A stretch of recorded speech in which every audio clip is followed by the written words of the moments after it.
Without further ado, I'm going to start with my presentation, and the recording of this will start now as well.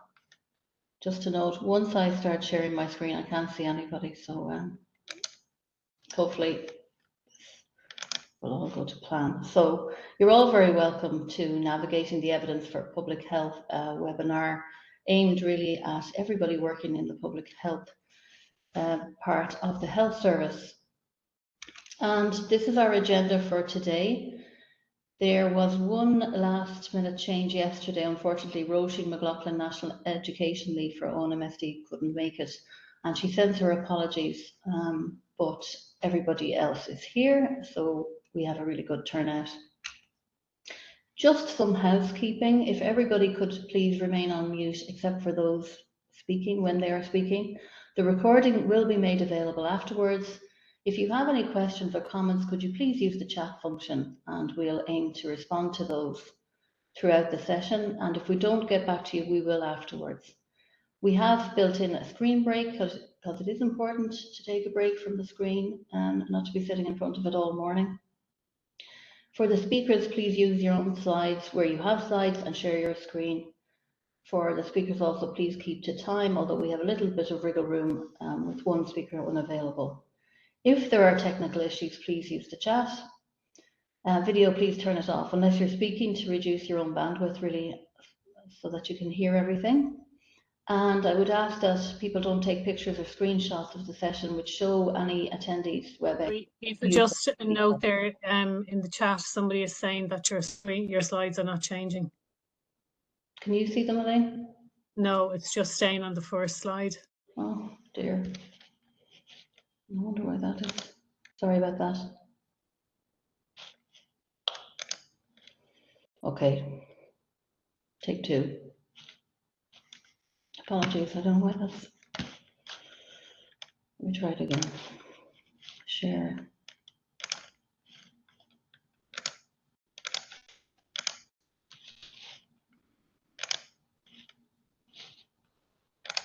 Can you see that now? Mm-hmm. Can you see the agenda up now? Yeah. It's working? The agenda is there now, yeah. Can you change the slide? Can you see the housekeeping slide? No. You're not in slideshow view there, so maybe that's why. Oh. Apologies. Look, I'll just continue with my presentation, and my slides are less important, to be honest. For the video, please turn this off unless you're speaking. I said that, and I would recommend closing any other applications you've opened so you can concentrate and enjoy the event. Our learning outcomes today are based on Bloom's taxonomy, and really at the end of this session you will be able to apply search techniques, understand what resources are useful for evidence-based public health, retain information about library service and resources that are available to you. And I'm just going to do a really brief overview of what the library service offers you. And what I will do to avoid you looking at the screen is just to stop sharing so you can at least see me when I'm talking. That might be better. So at the moment, the National Library Service, which is called Health Library Ireland, reports into research and evidence, which in turn reports into strategy and research. At the moment, as you know, there's a lot of reorganisation of the HSE going on. So we will be aligned with under clinical, and I see that public health is also in the same organogram as us, which is good. So in terms of what we try to do as a national service, our vision is to have everybody working in the health service with access to knowledge and be able to apply it whenever and wherever they need it to deliver the best possible health and care to our population. And we have a strategy around that. We're actually currently working on a new 5-year strategy, which is timely because of all the restructuring and changes going on in the health service.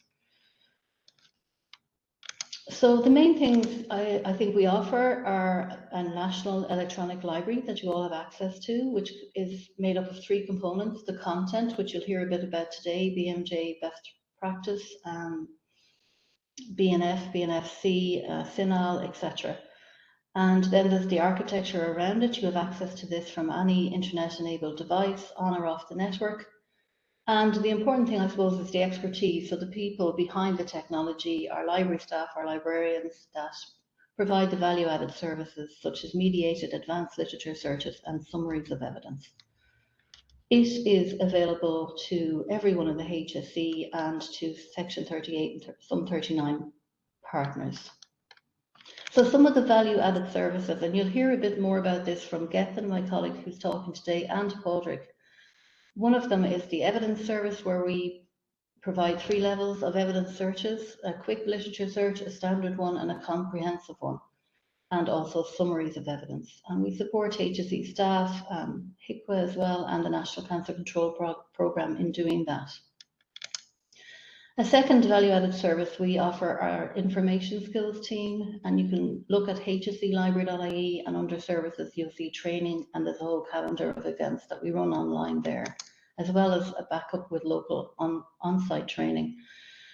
And the third value-added service really is helping to keep people up to date with the evidence, and Gethin will talk a bit about his research bulletins, and there's other colleagues who collate information and try and keep people up to date with the latest research and evidence as it emerges. And finally, we have a national central repository, which is officially going to be launched on 5th of December. And this is for all of the national policies, procedures, protocols, and guidelines in the HSE. So that comes under our remit also. So we have a really good network of physical libraries throughout the HSE. We have 29 physical sites. They're mostly in hospitals, but all of them are open to community-based staff as well.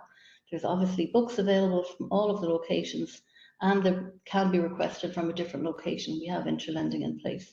But it's not just about books. We also have lots of other innovative spaces available in our libraries. Here in Dr. Stephen's Hospital, I work together with my colleagues Elaine Scanlon and Gethin White, who are on the call today, and Anne Kearns.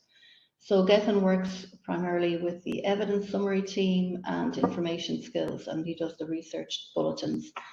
Elaine is really our go-to person for e-library support, for document supply. Those documents are journal articles that are hard to find, and she's also a member of the National Library Help Desk. So my last note is really that our contact details, we have a number that you can call locally. It's 0818 100 900, and that will get picked up by a real person, either here in Dr. Stephen's, and then it gets routed to St. Luke's and Cuddihy, and then to Galway. So I know we are living in a digital age, but personally I find that the people and the personal touch has become more important than ever. And having access, being able to call someone and talk to a real person is actually very important. So we pride ourselves on that. So I am now going to hand over to Dr. John Cuddihy, our HSE National Director of Public Health. And you are very welcome, John, and thank you so much for being available to speak with us today. Thanks very much, Aoife. Can you hear me okay? Yes. Good, thank you. And thanks to Aoife and to your colleagues for organising this webinar from the HSE Library Services. And the title, as you mentioned today, is Navigating the Evidence for Public Health. So I think this is really timely event, particularly as we in public health are now reaching the point in the public health reform programme where we have established the 4 domains of public health: health protection, health intelligence, health service improvement, and health improvement. And we have directors in place for each of those, to regional consultants and national consultants in various stages of recruitment at the moment, and then trying to build multidisciplinary teams. So we also have public health teams working in a variety of areas across the services, like in quality and patient safety, national screening services, National Cancer Control Programme, chronic diseases and clinical programmes, global health, and health inequalities. And I'm sure I've missed out some in that list. So suffice to say, I suppose, that all of this work is underpinned by evidence. And if I could just maybe quote one paragraph from the public health section of the Sláintecare implementation plan. And that's that prevention and public health is one of the fundamental principles of Sláintecare. Public health will support patients to access care at the most appropriate and cost-effective service level by enabling evidence-based approaches to health planning, resourcing, and evaluation. So we have been linking closely with Liam Woods and his team in the Sláintecare implementation, and a workshop is planned for later this month to set out a framework for how public health will work with the implementation of Sláintecare and the health regions. So the HSE library service is a really valuable resource for all of us in public health, and the service has supported many public health programs, public health projects, whether they be in the course of our work or in public health training. But I think that many of us in public health, and it include myself, are probably not fully aware of the breadth of expertise that's available to us from the HSE library service. So I think today's webinar is a very useful reminder of that, and I look forward to many more similar engagements between public health and the HSE library service. And I have saved the library service number 0818 100 900 to my phone, and I think it should be on every public health colleague's phone because of the huge resource that's available to us there. So thanks again, Aoife and colleagues, and best wishes for the day. Thank you so much, Dr. Cuddihy. I appreciate you being available to us and to have spoken so well of the library service. Great you took our number down. You know, part of, I think, our challenge is to get the message out there and to just raise awareness of the sort of the services we have. So thank you. I'm now going to pass over to our Deputy Chief Medical Officer, Dr. Eibhlín Connolly, who joins us from the Department of Health. You're very welcome, Dr. Connolly. Thanks very much, Aoife, and good morning to everyone. And I suppose, first of all, to say on behalf of the CMO, her apologies that she couldn't come this morning. Unfortunately, she had other commitments, and at the moment we're a very small team in the public health in the office of the CMO in the Department of Health. But just want to really thank Aoife again and our colleagues in the CNO's office, I think, who were instrumental in having us invited to this thing today. And I think John must have been looking at my notes, because almost everything I was going to say he has already said. But obviously from the Department of Health, we have a particular perspective on the importance of evidence, you know, to underpin our approach to policy making and the evaluation and an ongoing sort of needs assessment of services. So while we're operating at a slightly different level, I think it's the exact same issues that arise for us. And I suppose just a few thoughts really in that we have had access to the HSE library from the department for many years now, but I guess in being invited to this thing this morning, it really just made me realise, maybe a bit like John, that I wasn't fully aware of the breadth of services maybe that we could be accessing or availing of, and really looking forward to the hearing what's going to happen this morning. Again, I think if you look back over the last 10, 15 plus years, I mean, at national level, we have been building up our structured approaches to evidence-based underpinning of policy across a whole range of areas, as John mentioned, but particularly, I suppose, the ones I've mentioned from a CMO office perspective would be NIAC, cancer screening, or screening in general, the whole clinical effectiveness agenda. And then I think COVID really brought into very sharp relief for us in the department the importance of having that access to structured evidence synthesis and evidence reviewing. And we were very fortunate right through the pandemic to have access to the services of HIQA and their evidence synthesis team. And in the department as well, we also have the support of the Health Research Board. So, you know, it's a huge agenda. It's a very, very important agenda. And now that the Departments of Public Health and Public Health in the HSE has been established and is up and going, I think it's just a really opportune time to have this seminar or webinar and to begin looking at the whole range of evidence services that we have available to us right across, and we'd really look forward to working with you more closely in the years ahead. So thank you very much, Aoife and colleagues. Thank you, Dr. Connolly, for that. We will move to Ali Boukabache from British Medical Journal, who's going to talk to you a little bit about some of the resources available via BMJ that we subscribe to here at the HSE Library Ireland. So BMJ Best Practice and BMJ Case Reports. So I'll hand over to you, Ali. Thank you. Fantastic. Thank you very much. I'm going to share my screen in one.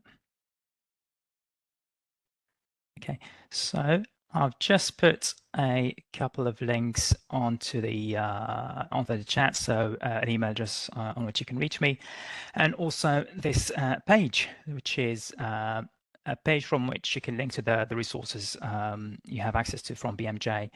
I'll be speaking about all resources, but focus on the two that I mentioned there, so BMJ Best Practice and Case Reports.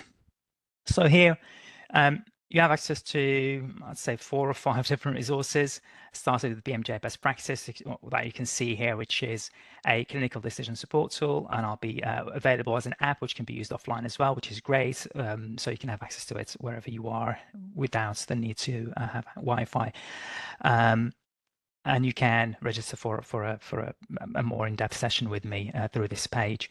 BMJ Learning, an online learning resource, and we'll go on to that in a second. BMJ Case Reports and journals.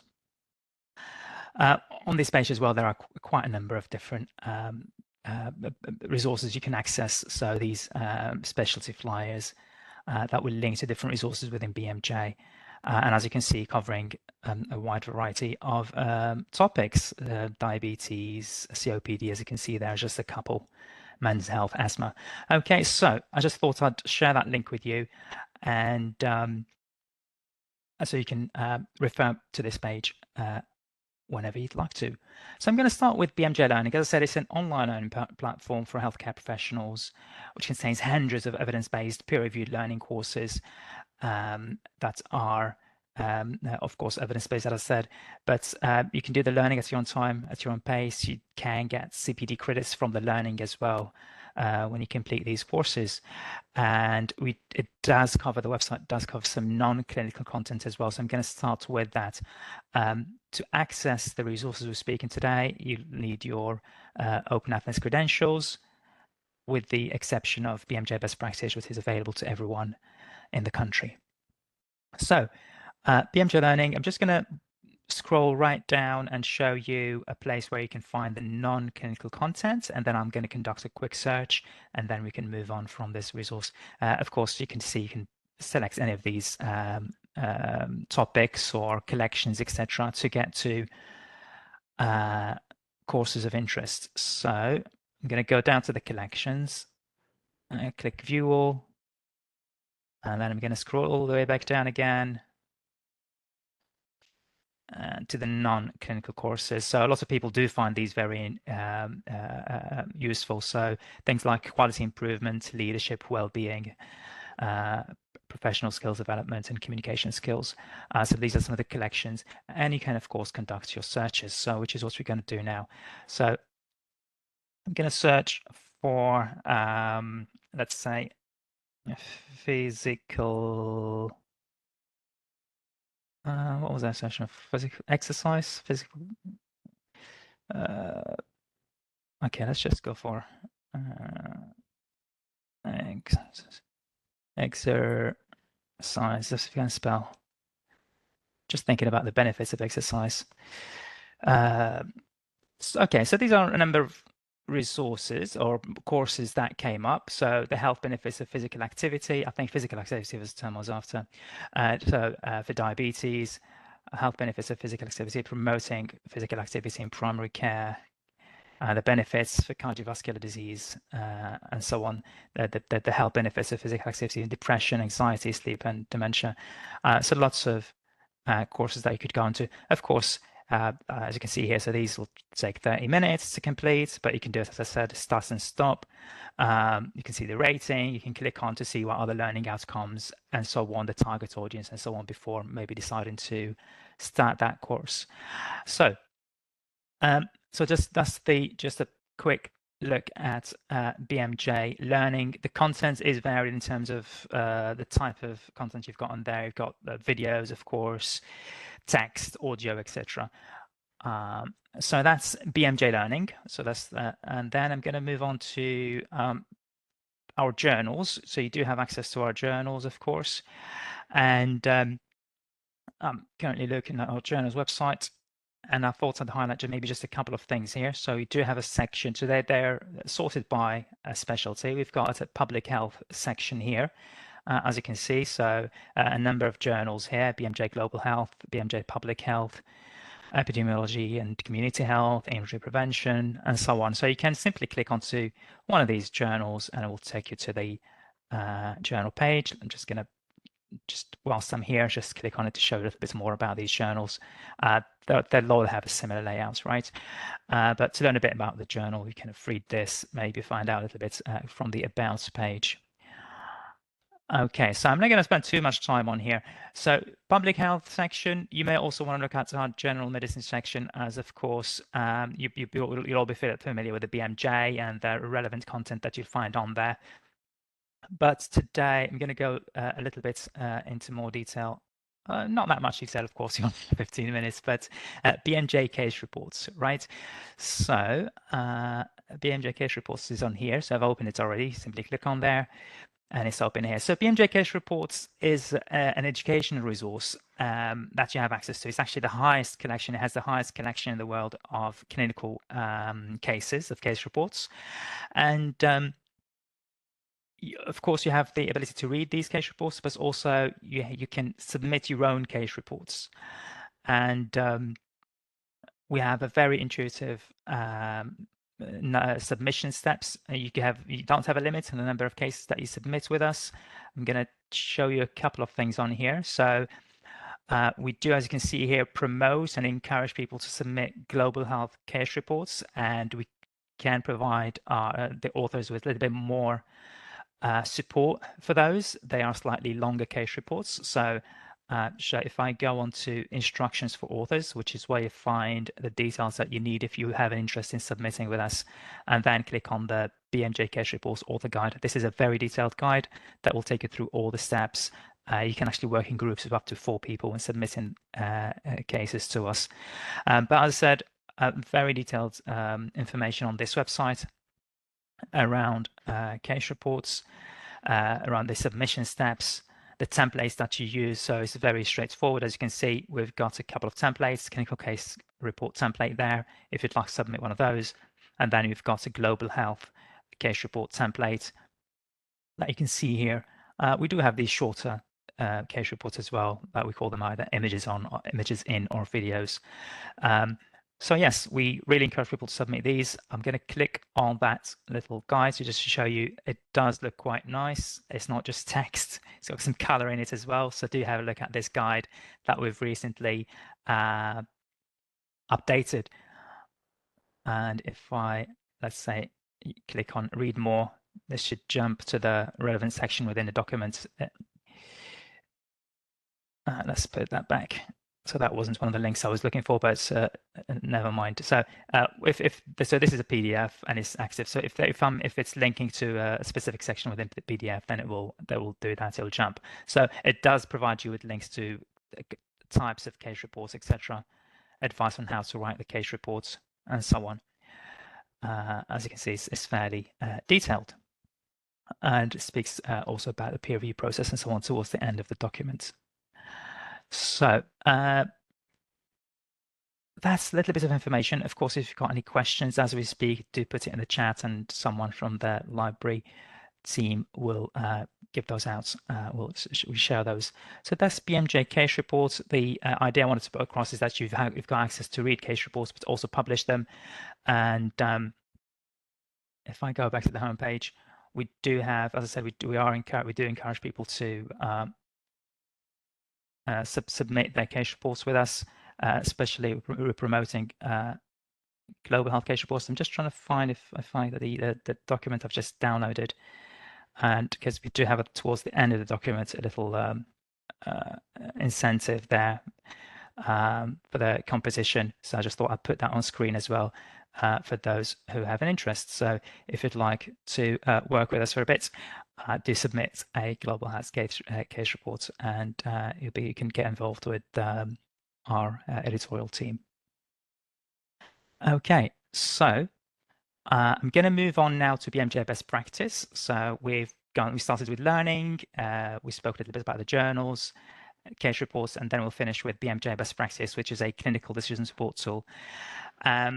So clinical decision support tool, that's a generous tool that follows the patient journey, also the clinical workflow. It is, of course, evidence-based. It is continually updated, and it's practical. So it's quite easy to get your answers quickly. So you get the right information at the right time, and of course, the right amount of information as well. So I'm gonna, as you can see, you can browse the tool. We do have patient leaflets on there that will, you can get to those quite quickly from here. You can browse specialties. We've got 32 specialties covered here. As I said, best practice, you can simply visit the website, bestpractice.bmj.com, or you can start on the app as well.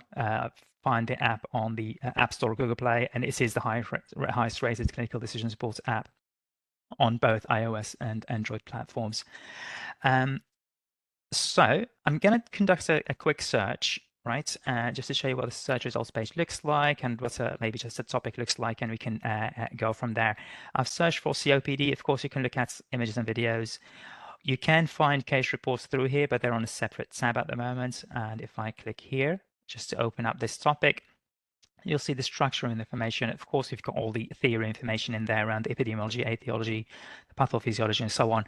We've got lots of information around the diagnosis side of things, and I'll come back to that in a moment. But I thought I'll share with you a couple of relevant sections. So if you look at the prevention, for example, we're looking at COPD here, we're looking at primary prevention, and then you've got secondary prevention as well. But you can see that we've got lots of these videos relating to these two, for example, smoking cessation. Videos are actually quite popular on BMJ best practice. Patient leaflets as well, mentioned earlier, so you can find them from the homepage, but you can also find them through here. So lots of patient information there as well. So what's COPD, what treatments work, questions to ask doctor, and so on, and related patient leaflets such as stopping smoking. These are, of course, mirrored information on the topics, and they also would be aimed at the reading age of a 9-year-old, so none of the medical jargon is on them. Okay, so let's do another search. Let's have a look at a topic I've looked at recently as well, like okay, we could look at the overview. So the overview here, it just give you an overview of all the topics within that sort of COPD, so you can link out to those other topics that are related. And I can go, for example, into the acute exacerbation of COPD. Now, this is an acute topic, of course, and but you can see whichever topic we're at, navigation is quite easy. You can always go to the sections of interest. From the various sections, you'll have the evidence section here. So we do link out to, or incorporated Cochrane clinical answers within BMJ best practice as one of the evidence sort of resources that we use on the website. So I'm going to have a look at 2 items, so or 2 or 3 items maybe. So a history and exam. So you can see just the layout of the information. So diagnostic factors, for example, when you can expand the sections of interest. We do have the recommendations, which is sort of text-based, and it takes a step-by-step approach, diagnosing sort of investigations, for example.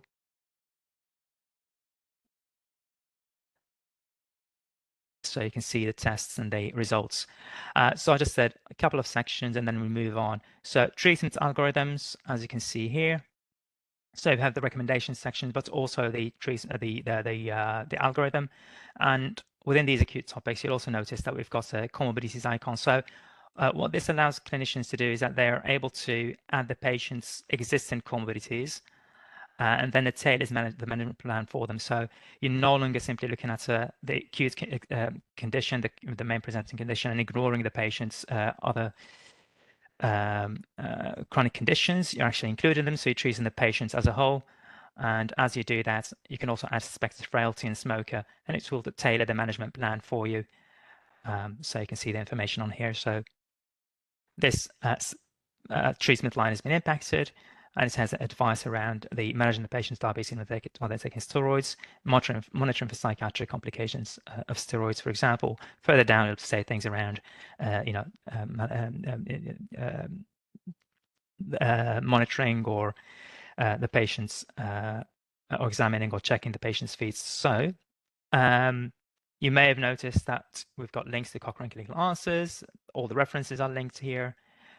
These sections are also expandable, and you've also got sections of the evidence that are expandable. So I just wanted to highlight this here. I think we can finish here. So the links, the drugs, you can actually link out to hear about this a little later. You can link out to BNF and BNFC from here, although you have this information around the dosage on the website. I think I'll stop here. Probably my time is up now, I believe. So I finished with just saying that you do have access to the application. You can just go to the App Store or Google Play, search for BMJ Best Practice, and you can start from there, download the app and use it. You'll have it wherever you are. I think I'll stop here. Thank you very much. And I'm going to stop sharing. I'm not sure if there any questions came through.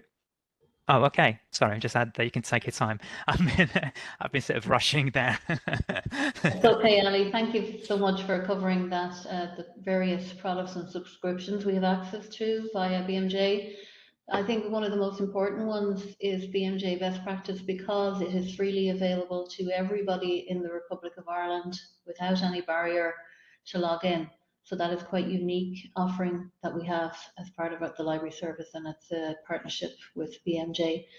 So very important that people just are aware of that. You know, you don't have to struggle with a login and a password. You can just, anybody can download the app and access it. So that is quite innovative. If anyone has questions for Ali, please use the chat function. And I know we're a little bit ahead of time, but if it's okay, Richard, we're going to move to you next. Richard Crookes is joining us from the company EBSCO, which we have a number of products and subscriptions to for many years. So Richard is going to talk about finding relevant literature using Medline and CINAHL, using sample searches. So you're very welcome, Richard, and thank you for joining us. Over to you. Okay, thanks, Aoife, for that. So let me share my PowerPoint. I will do a live demo shortly, so I will be introducing myself. So let me just bring up the file here, and that should come up very soon. So bear with me as I just get onto this. Okay. Okay, let's see. I need to get to my network here. Okay. So I believe about 40 minutes, is that right, Aoife? Yes, you can take your time, Richard, because we're okay. Okay. I'm hoping. Okay, so for some reason it's not allowing me. Let me just close this down and try and see this again.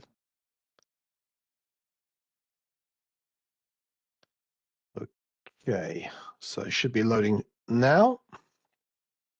As we'll switch to a live demonstration. So I wanted to talk about finding relevant literature using Medline and CINAHL. So I'm Richard Crookes. I'm manager of our training services team, covering colleagues in the UK, the Nordics, and in Africa. So glad I could be here this morning. I am also a chartered librarian, having worked in the UK NHS service for about 12 years as a librarian. So let me just go to the next slide. So I hope that by the end of the session, this 40-minute period, you'll be able to describe and utilize the features and functionality of Medline or CINAHL on the EBSCO's interface. So I work for EBSCO. EBSCO provides access to Medline and also CINAHL Complete, which is available across Ireland. You will also be able to find relevant literature in Medline or CINAHL, and I'm going to use a particular framework, PIO, an evidence-based practice formula using keywords, subject terms, search techniques such as truncation and limiters as well. And you'll be able to save, email, and export search results. And of course, use the MyEBSCO personal folder to save and retrieve results and searches. So what I want to do is to go through a sample of a search to take you through the steps on the EBSCO's interface to show how to do that, essentially. Okay, I just want to give you a bit more background to this. Okay, so that's just the learning outcomes to develop familiarity with CINAHL Medline. Some of you may have been using these databases already or different versions of this, but we'll look through conducting a literature search.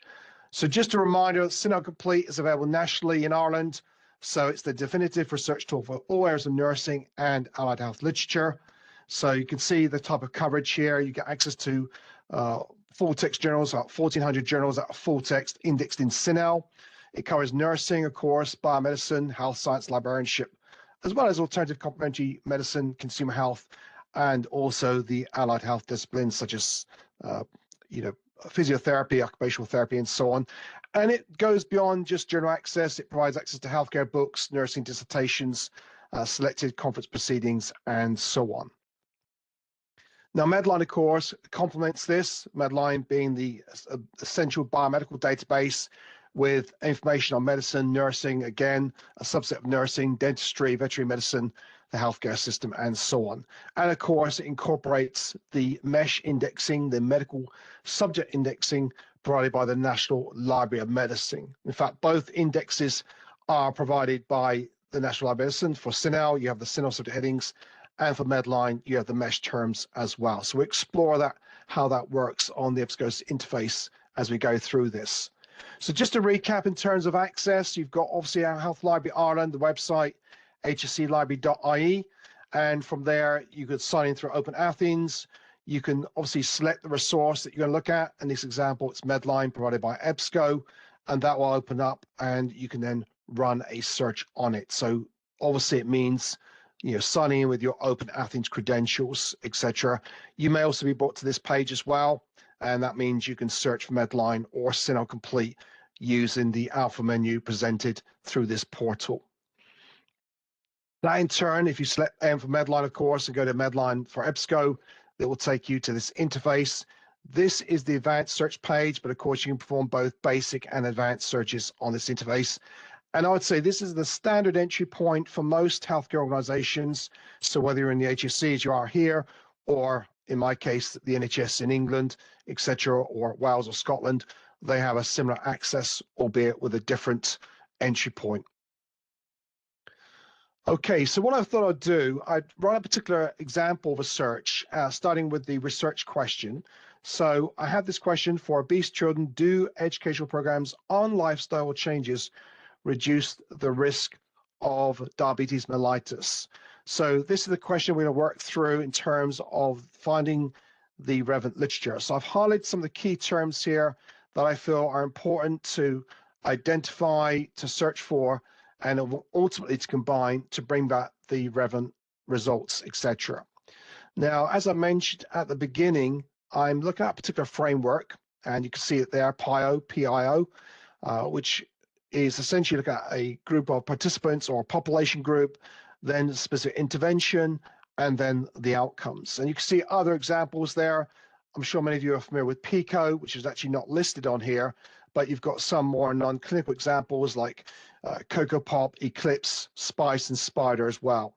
So Andrew Booth et al. Shire and Sheffield in the UK, they identified 38 variants of clinical frameworks or formulas that could be used to support evidence searching, supporting the ability to retrieve relevant literature from the databases like CINAHL Complete and Medline.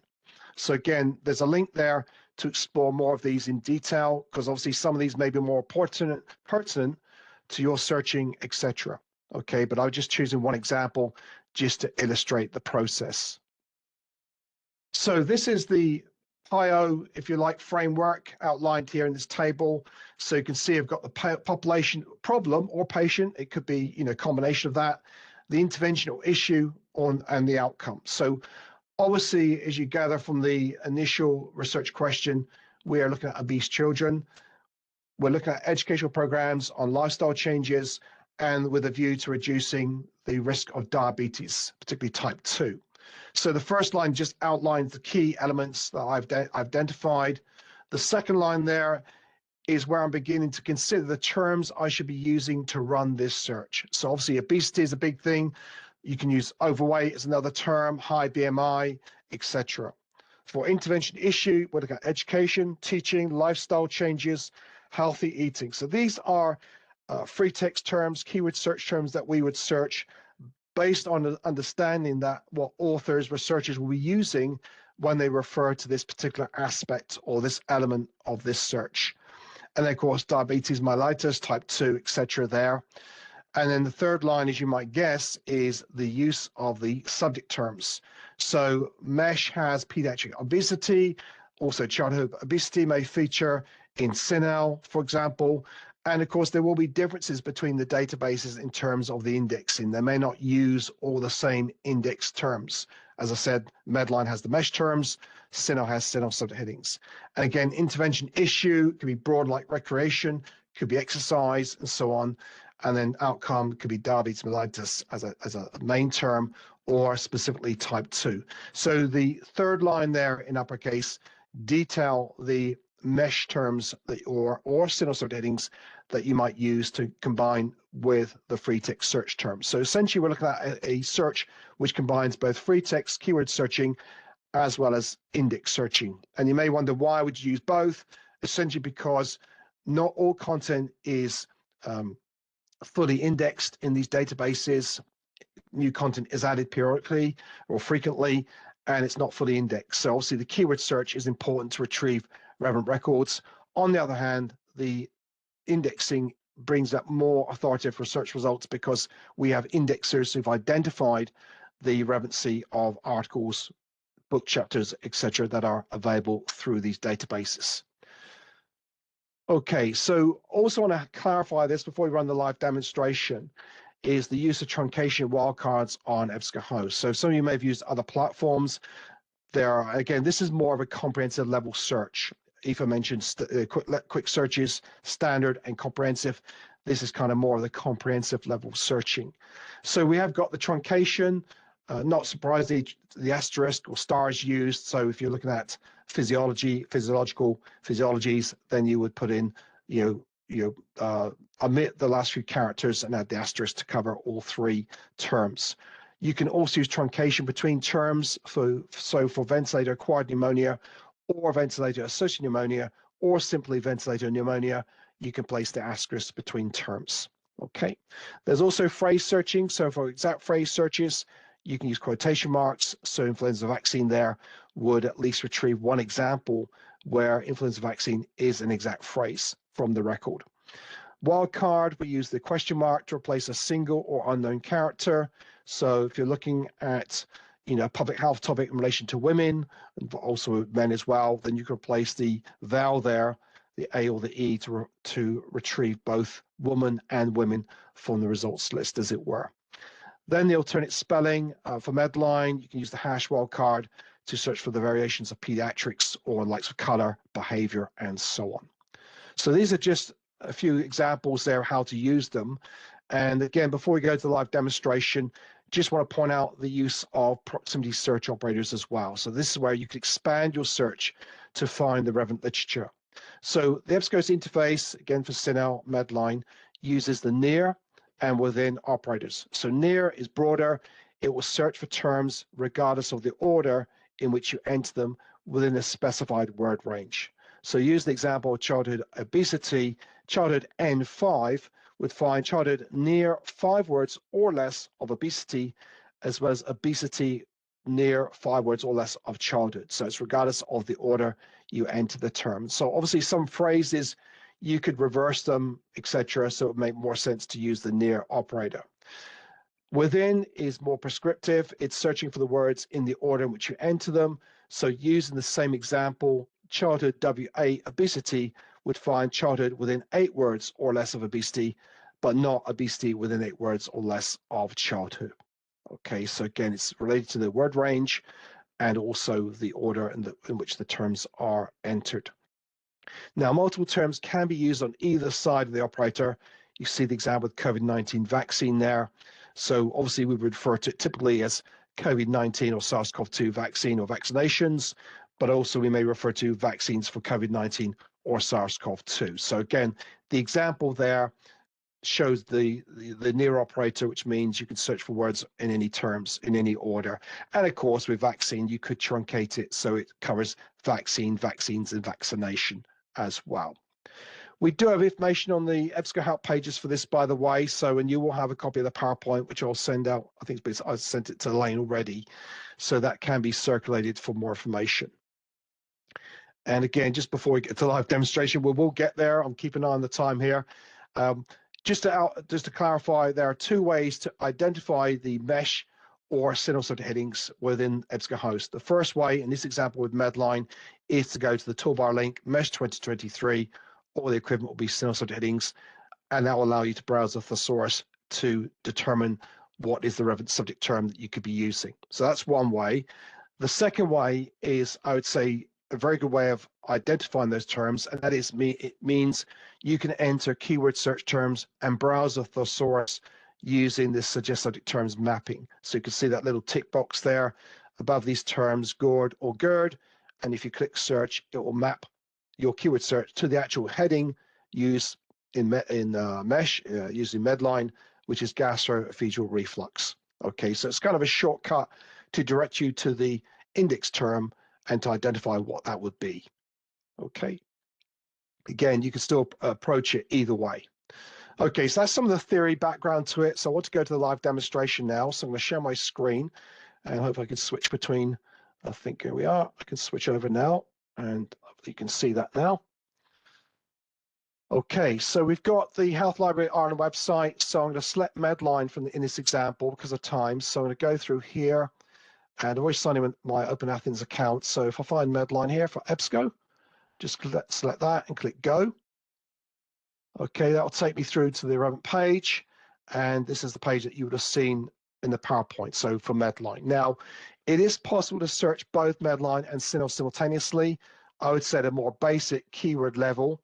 So if you were to do that, you could click choose databases and you select CINAHL complete, click OK. And then you could run a search here across both databases. There is automatic deduplication based on the citations matching. Because of time, I won't go through that now, but just wanted to highlight that you can search them simultaneously. But again, it's more of a broader keyword search level. Okay. There's also the possibility to search within the full text, by the way, of articles here. So if you want to expand the search beyond the basic citation search, you can search here. Also search within the full text, and that will search literally within the book chapter, the journal article, etc., where they're available full text. I'll tick that for now. I will go back to my original intention, which is to search Medline. So I'll tick CINAHL there, and we'll run this search that I outlined earlier. So this is quite a complex search, as it were. I try and go through this at a good pace, and bear with me as I do that. I might even at this time just, let's see now, I'll leave my camera on for now. You can still see I'm here. Okay, so we're going to do obesity in children. So we're going to look at this way in two ways. One is to search for obesity, and I'll incorporate some of the tools that I mentioned, some of the syntax. So obesity with the asterisk there. Overweight, I can add. Okay, so let me just do that now. Or high BMI or high body mass index, I can put that as a phrase. By the way, the search is not case sensitive, so likewise, punctuation is ignored, like hyphens, etc. So I don't need to worry about that. High BMI, again, I can put that as a phrase, exact phrase. I'll abbreviate there this time. Okay, so this is the matter of obesity. So I'll copy this, paste it into the row below. Use or, because what I'm going to do here is search within the title or abstract on Medline for any indexed articles here. So I'm going to go to the title field and then AB. Okay, so I'm going to do a title abstract search for any item that relates to obesity or overweight or high body mass index, etc., and click search. So this is a matter of obesity, but of course we're looking at a child or a related population essentially. So I'm going to broaden that somewhat to include adolescents as well. So what I'll do here, excuse me, I'll put child, but I'll truncate to include childhood, children, child as well. I will also add pediatric, and I'll use the hash wildcard to include US spelling as well.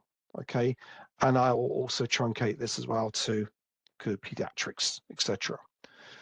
I will add youth here, for maybe slightly older group. Again, we may reflect on this, and it may need to be a bit younger, or I will put also young again, you'll have a copy of this recording as well, so I know it's quite detailed.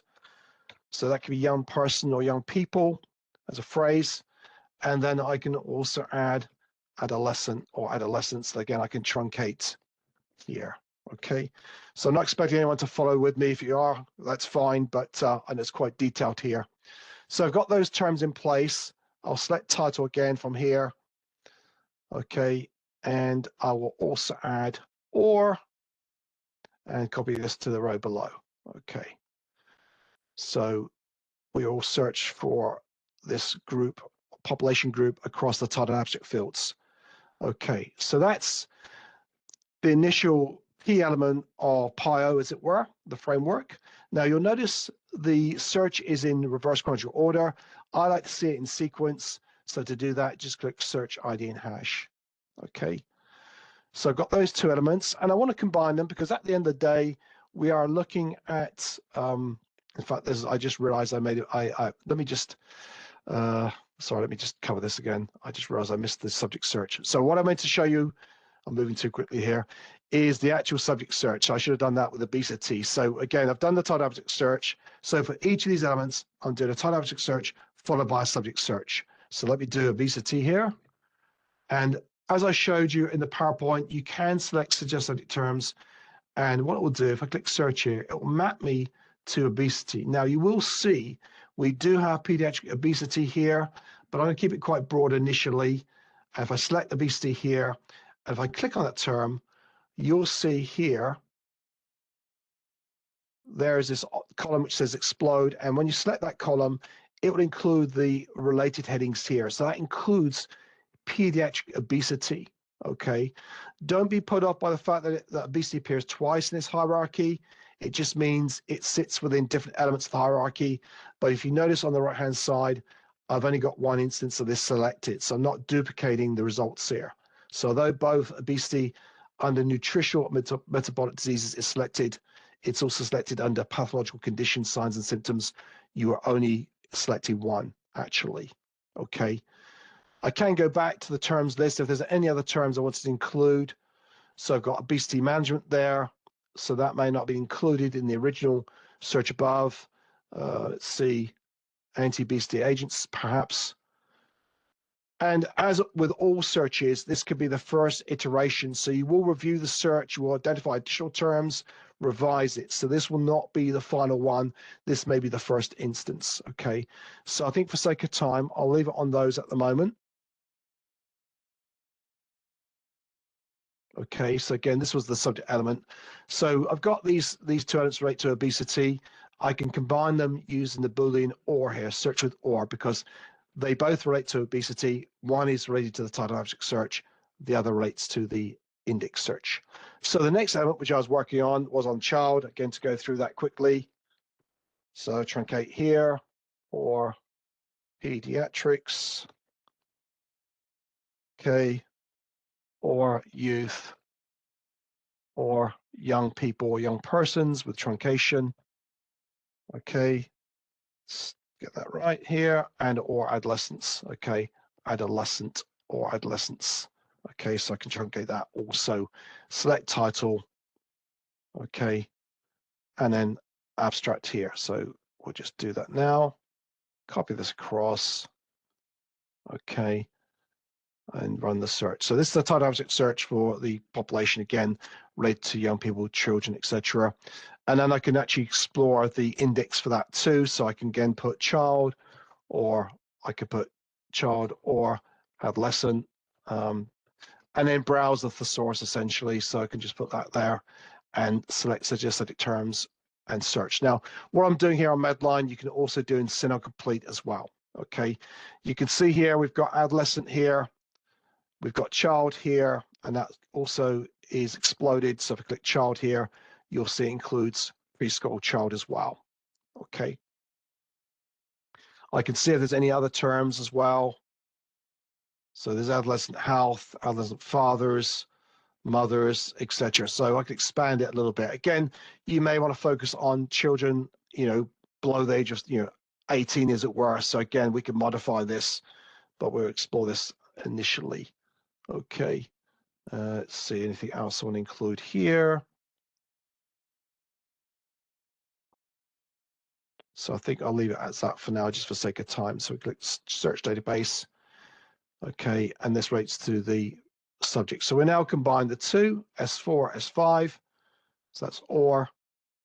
Okay, so we're grouping everything related to obesity together, everything related to child together, and then we can combine the two. So again, we're looking at the first element of PIO, the patient population or problem.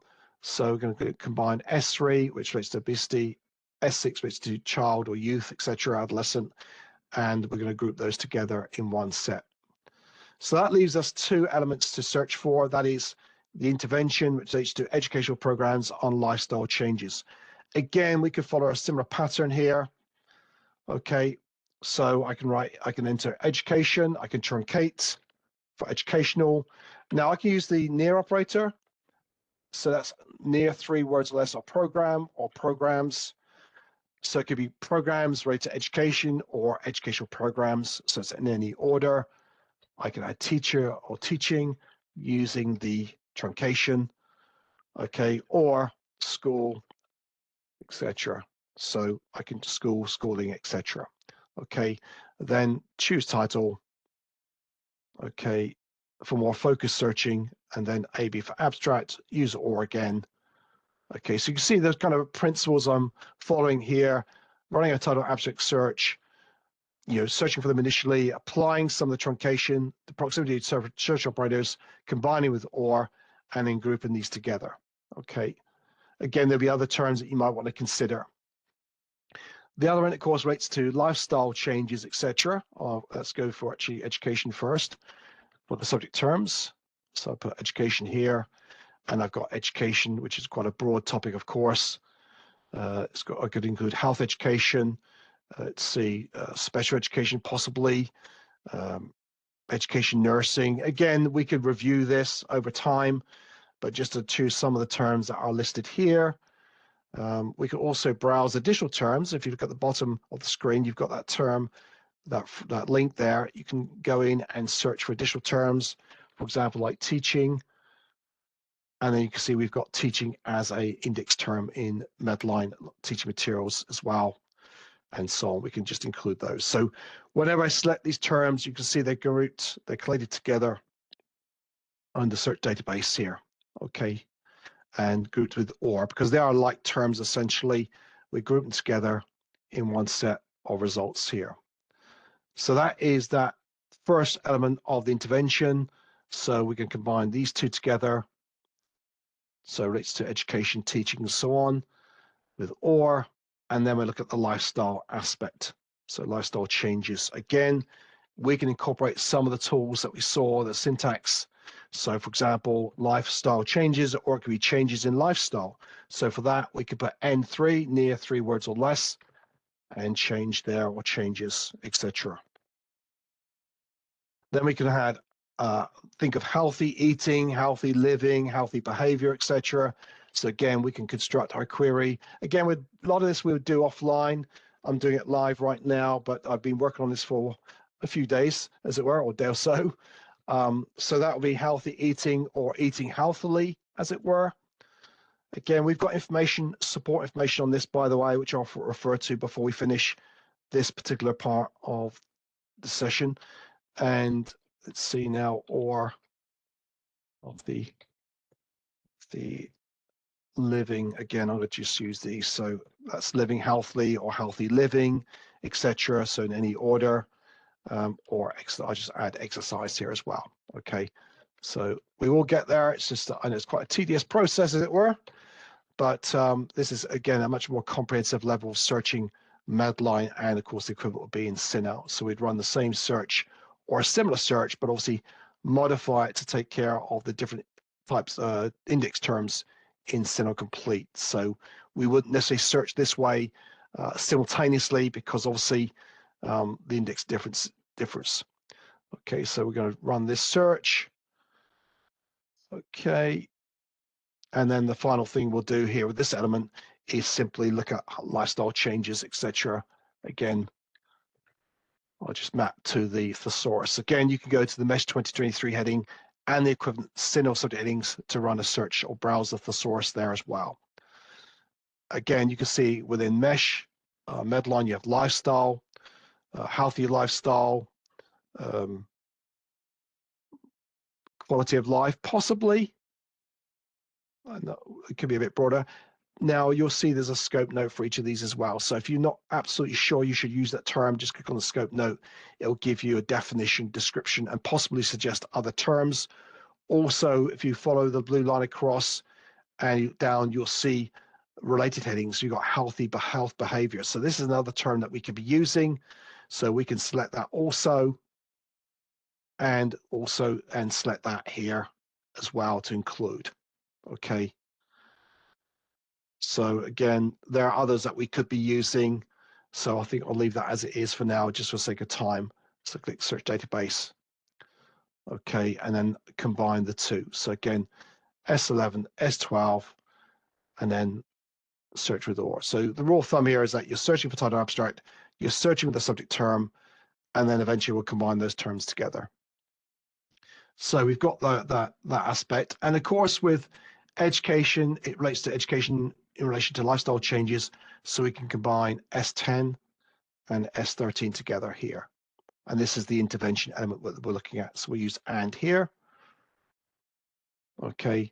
And then the final element, as you can guess, relates to diabetes mellitus. So again, we can do our keyword search for these two terms. So just keep an eye on the time here. I think I've got about just over 10 minutes left. So let me just work through this. So we've got diabetes. So it could be type 2 diabetes or type 2 diabetic or diabetes type 2, etc. So we can truncate and also use the, let's see here. Yep, diabetes type 2 or type 2, or, but we can do this in, so let's do it into this time, type 2. So that's diabetes type 2, or it could be type 2 diabetic, etc. or diabetes mellitus. Okay, and we can also add here. Again, we can pick up any questions on this as well as we go through this. Although I'm adding the hyphen here, by the way, that will be ignored on the EBSCO interface. So that this is the interface, the platform we're using. Okay, diabetes. Okay, so we're truncate again. Okay, and then I'm just gonna cut and paste this. So this is kind of the penultimate element, as it were, the title and abstract search for related to diabetes type 2. And then, as you might guess, we're going to look at the index term for that next. Okay. So we're now looking at type 2 diabetes. Again, you can go to the MESH 2023 link if you prefer, and you can add, type 2 diabetes. I'll just select it. It's been run before. And then you'll see we've got the MESH term diabetes mellitus type 2 here. Okay. So we can select that. If you scroll down, you'll see it would indicate previous indexing, related headings that you might want to use, and what this term actually is used for. Okay, so you can see non-insulin dependent diabetes as mentioned there. So I click search database, and then we'll combine that title abstract search for diabetes type 2 with the index search.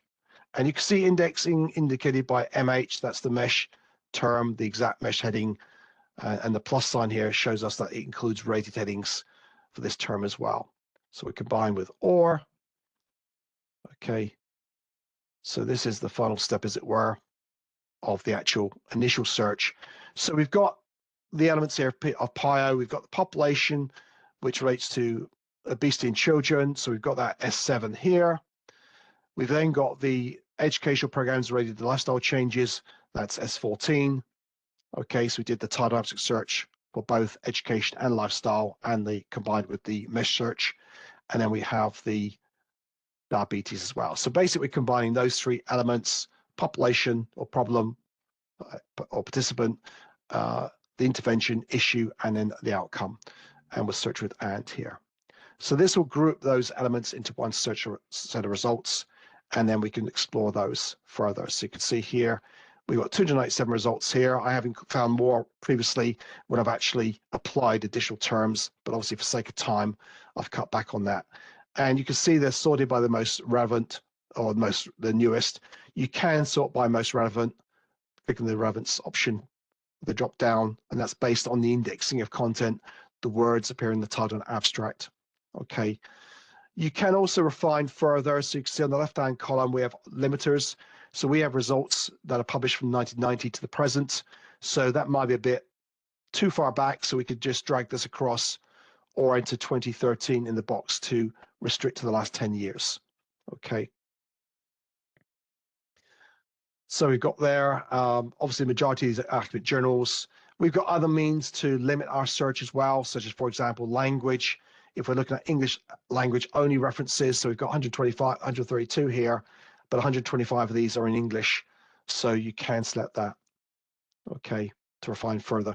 Age and gender can also be used, as you saw there, but they would relate to the indexed contents. In other words, if the information is indexed, you can see some of these, like item 2, there's no indexing because they've not been fully indexed yet. So they are yet awaiting full indexing. So obviously, if you use elements like, for example, subject major heading, that relates to any item which has assigned subject headings. If they're not assigned, then you will not pick up those results. Age and gender likewise relates to the indexing of content. Okay, so again, let's see some examples here. So for example, item 3 here, it mentions young adults here and middle-aged. Okay. Okay, so we've got our results here. Now, inevitably, we want to process these. We have got options to save these items. Just click on the add folder icon next to each one. Or if it's in support of, for example, if it's a systematic literature search like this one is, or if it's in support of a systematic review, for example, you may want to share and save all the results. So you can save 50 records at a time here, and also go to the next page and save the subsequent 50 results. And then in the folder, you'll see these are stored here. Okay, so you can store references. Once you've done that, you can then select them, and then you can either print or you can email them and forward them to yourself or to a colleague as needed. Okay, if full text articles are included, they're invariably in the HTML or PDF format. They will be included here. Note that PDFs are sent as separate attachments. So if you have 50 articles, each with a PDF article, you would end up with a lot of emails in your inbox. So you may want to untick this. The current search history can be included as well. That means it will give you a table. So basically, it will attach my search history in the email. So I have a nicely laid out table detailing the search I ran earlier. You can also choose the citation format here, for example, Harvard, and then you'd click send here. So that would be sent to your inbox.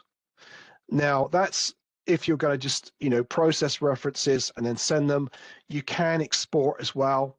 So for example, if you go into this list here of results, you can click share here, and then you can click the export results option, and that will send you a link, and you can choose RS formats, or if you prefer XML or other formats, you can choose those.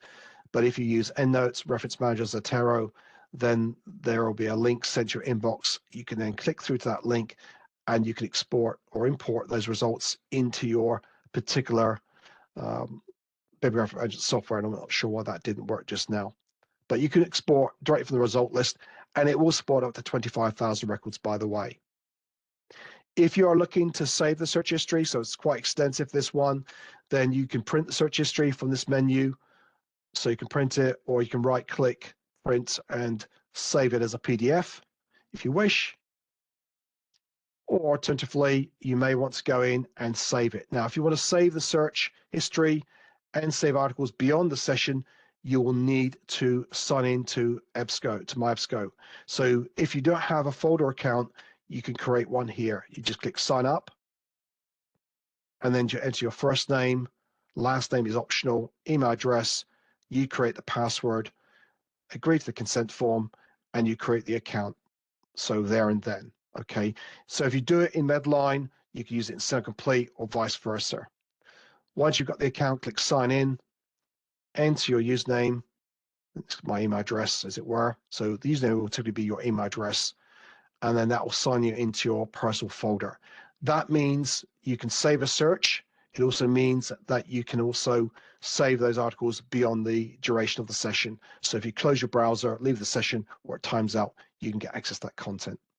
One thing you can also do with the search, if you spot any errors, or if you want to edit this, you can go to the action column and you can edit any of these elements to adjust, make corrections, etc.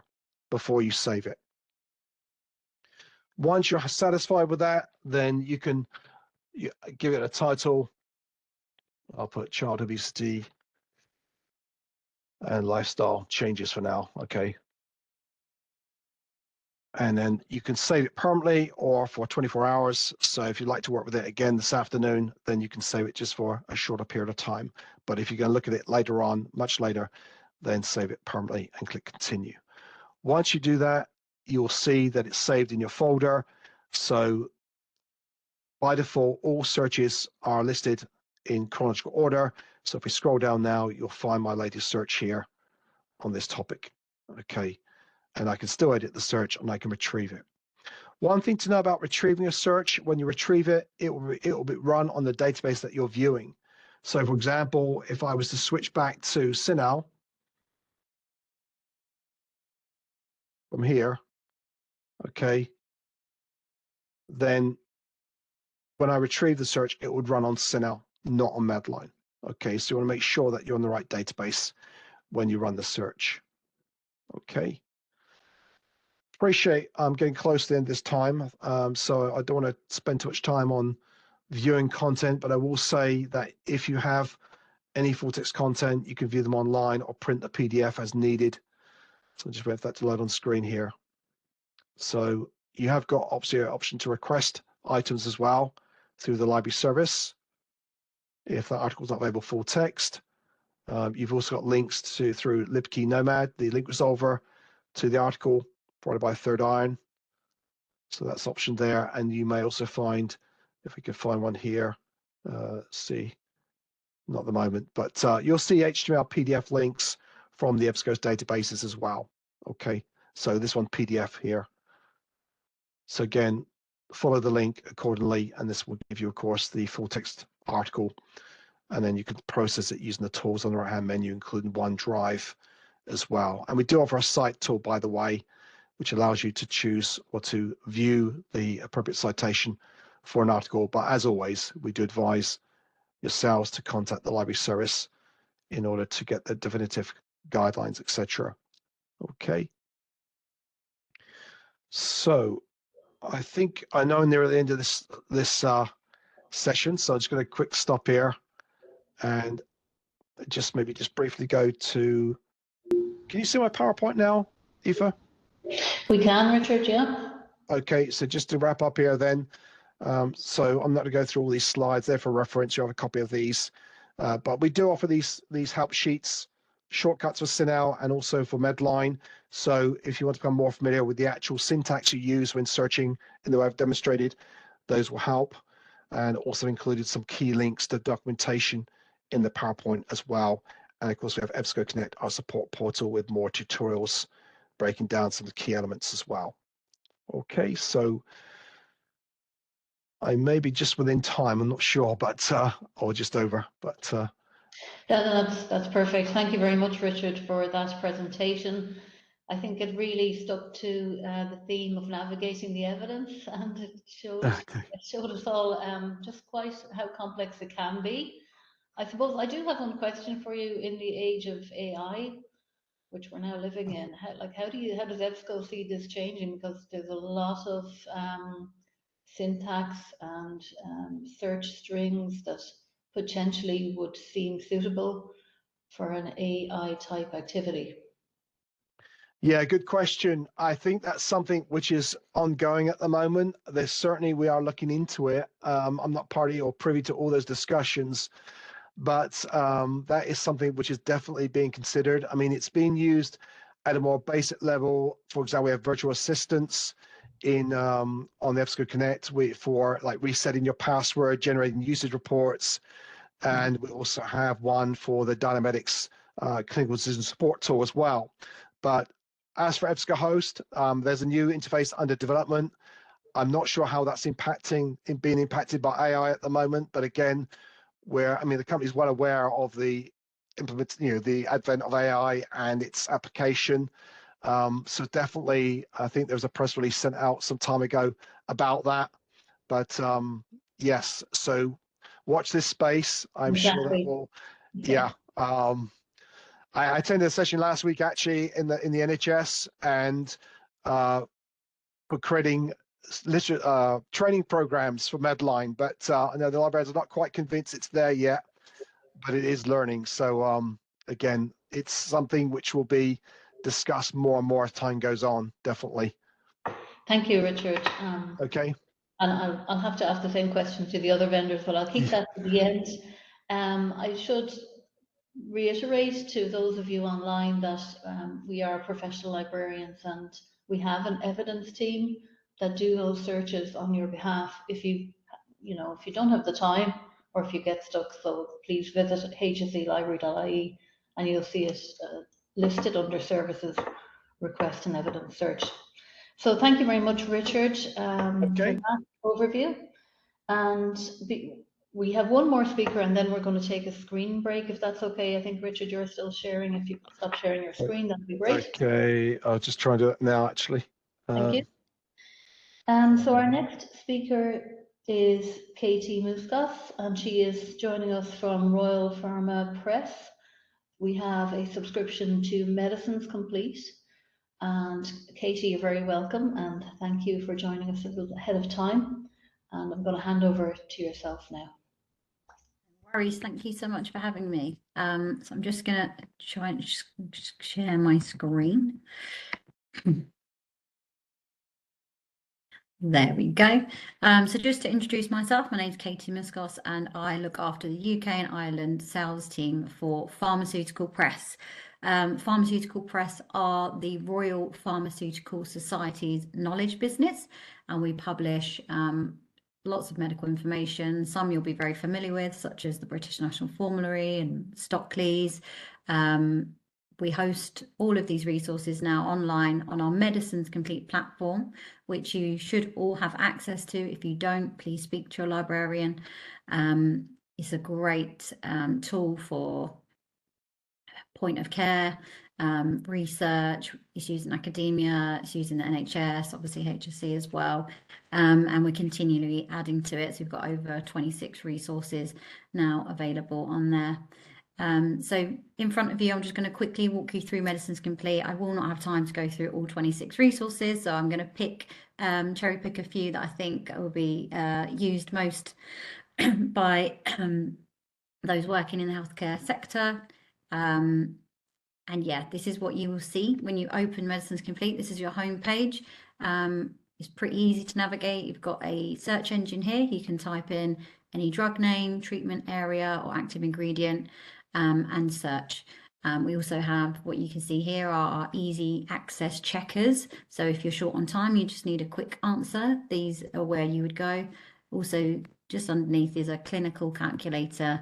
You just need to calculate BMI or pregnancy due date. It's a really useful tool. You can search all publications, or you can scroll down and go to a specific resource that you know you're interested in. You also can just look below this section and browse the publications that way. So they're all there in alphabetical order. So you've got your Agilio, BNF as mentioned, all the way down to the green and orange guides. So I'm going to scroll back up to the top because this is the usual way in which people use Medicines Complete. And you can just start searching. Typing it in, it's got an intuitive search engine, so it will, even if you spell it wrong, it will pick out the drug of interest. So if we just go for amoxicillin and we search all, so what you'll be presented with is the most relevant information first. At the top, you've got access to a medical dictionary and also pronunciation for some of the harder to say drug names. If you're just interested in dosage and you haven't got much time, we've got a dosage card here that drops down, pulls through the information from the BNF. You can toggle across to BNF for children and the Martindale for a bit more of a deeper dive. On the left-hand side, you'll see there's a filter for all the different resources. So if you know you specifically want to look at critical illness or dietary supplements, you can jump to that there. But what we'll do is look at what it's presenting us with at the top. So we've got amoxicillin trihydrate, and that's coming from the EMC. The EMC is newly available on Medicines Complete. I believe it was only available in the UK previously. It's now available globally. And it's just a collection of the SPCs and patient information leaflets that come from the manufacturer. So if we have a quick look at the first one, you can see the SPC has been broken down into the similar format that we have for the BNF and the other resources. So it's just much more easier to navigate. All subsections on the left, so you can jump from section to section quite easily. I like the patient information leaflet here. It's available as a PDF. You can print that off and hand it to your patient on discharge, which I know is something that happens regularly in the NHS. As I say, this comes from the manufacturer. It's just their information. You might want something a bit more evidence-based, so you can flick through to the BNF or the BNF for children and see the monograph for that drug. Again, subsections all on the left-hand side. You can jump through to your area of interest. It's pretty concise information, quite top level in the BNF.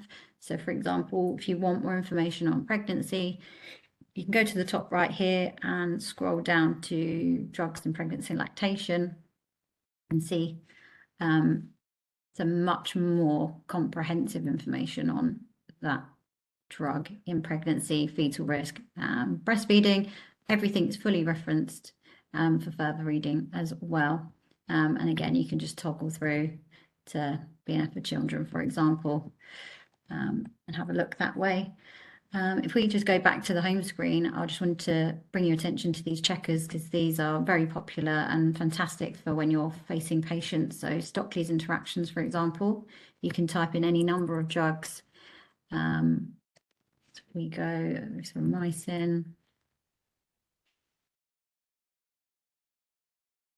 ramipril, and paracetamol. So you can search drug interactions, but you'll also see there's food, drink, and smoking interactions included as well. So we click search, and we're going to be presented with the information. It's all color coded. It's going to bring the most severe interactions to the top for your attention. It will give you full explanation and the actions that need to be taken. And you can see that that's severe, highlighted in red. It'll give you the level of evidence. So this is study, and there's a breakdown there of what that means. As you can see, those highlighted in green, you're good to go. There's no interactions to be concerned with.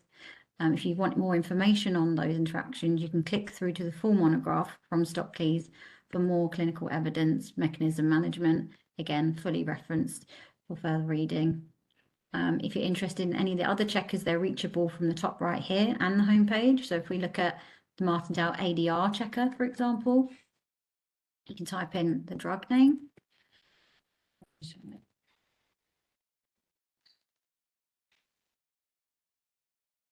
Having a mare there.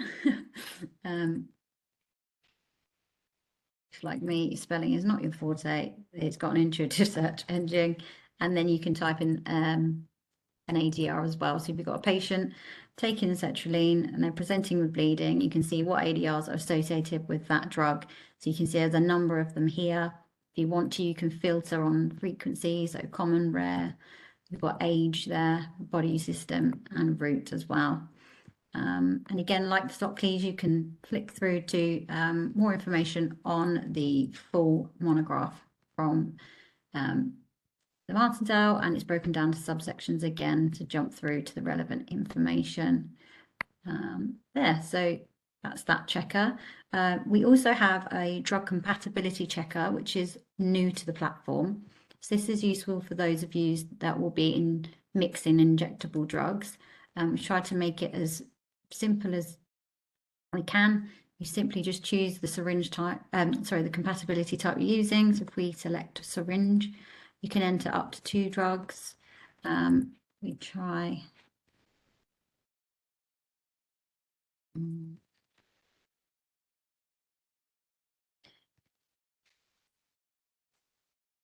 Sorry, so you can search up 6 drugs. I'm going to search for 2.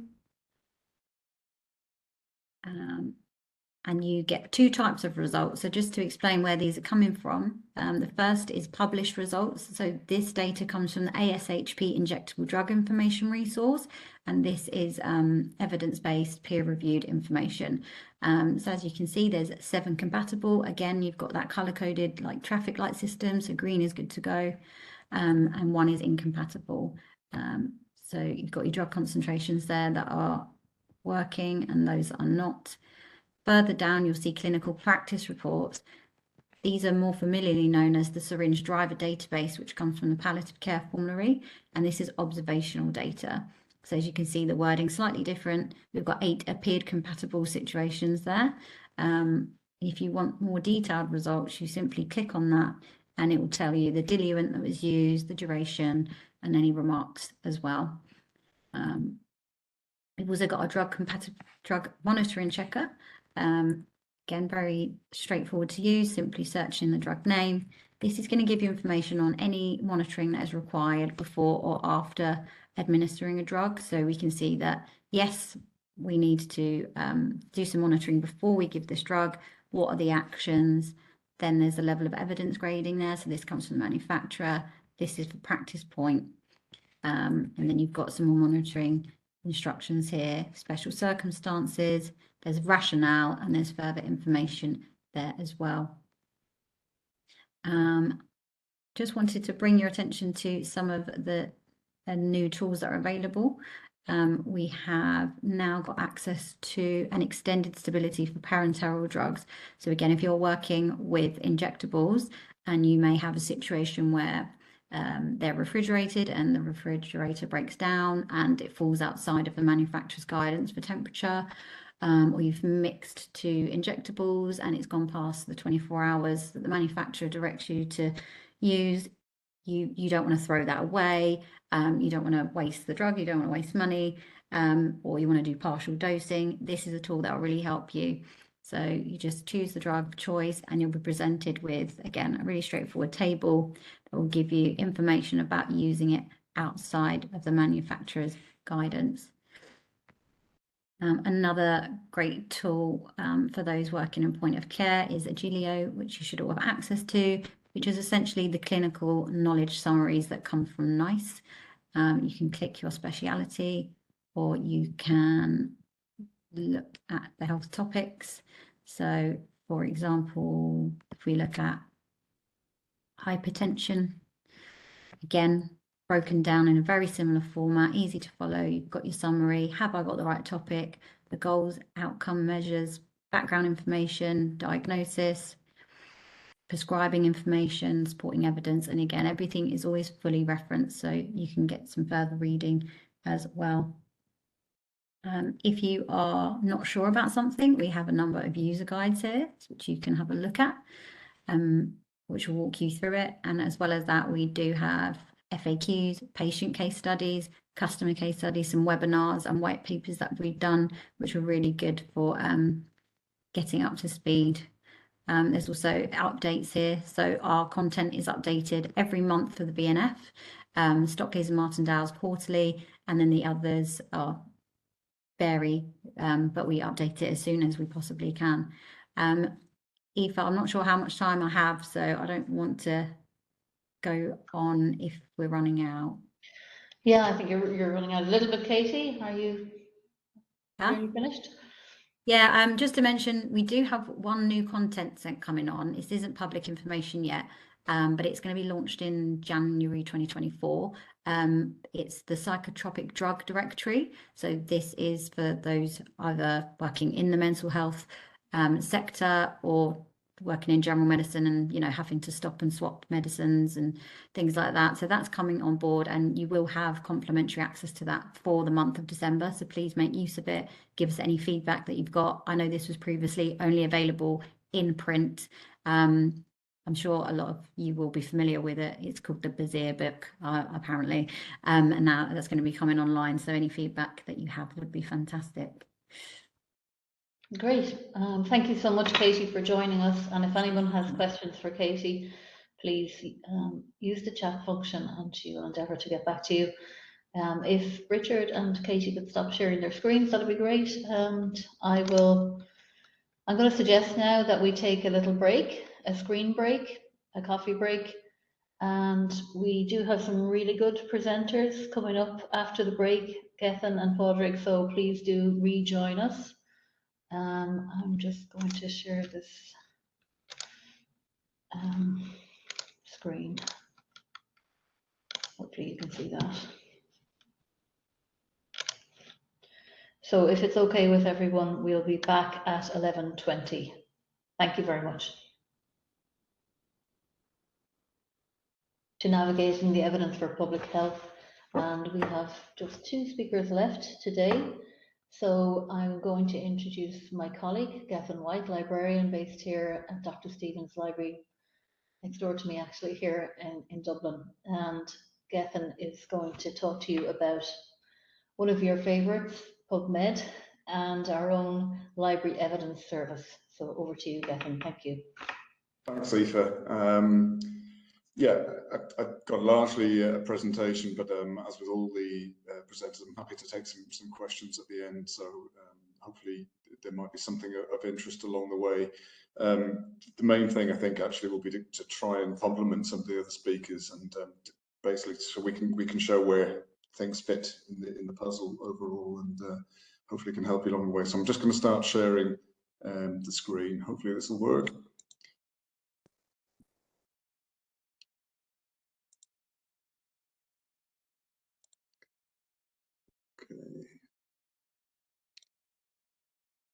Okay, is that okay? Is that coming through? Yeah, it's working. Yeah, okay, so the title of this presentation, where do I find the evidence? And I'm going to focus on the PubMed, which is produced by the National Library of Medicine. Sorry, Gethin, it's just not in presenter mode if you wanted to do that. Okay, hold on a minute.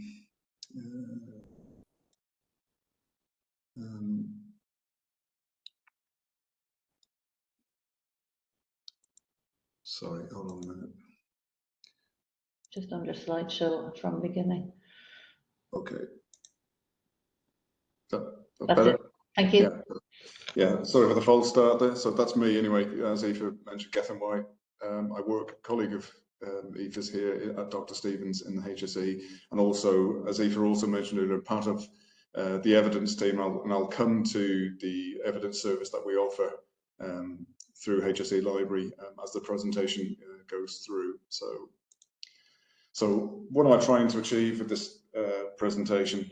It's a question often asked with training, what are we actually trying to do? And we probably don't actually think about that quite detailed enough, and just throw a lot of information at people sometimes. So hopefully I can just zone in on 3 or 4 kind of key objectives, and as I said, ask some questions at the end. So the main learnings hopefully will be to detail how PubMed can complement some of the other library databases that we've heard about from Ali and from Richard and from Katie.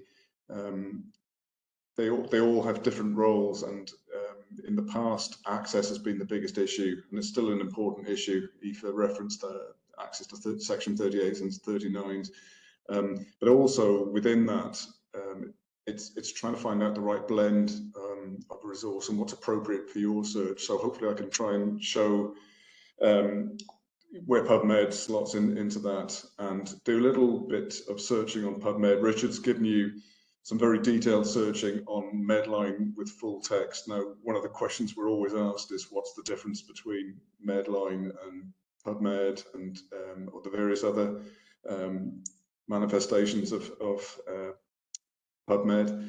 So Medline makes up roughly about 90% of the content on PubMed, so it's far and away the biggest index on PubMed.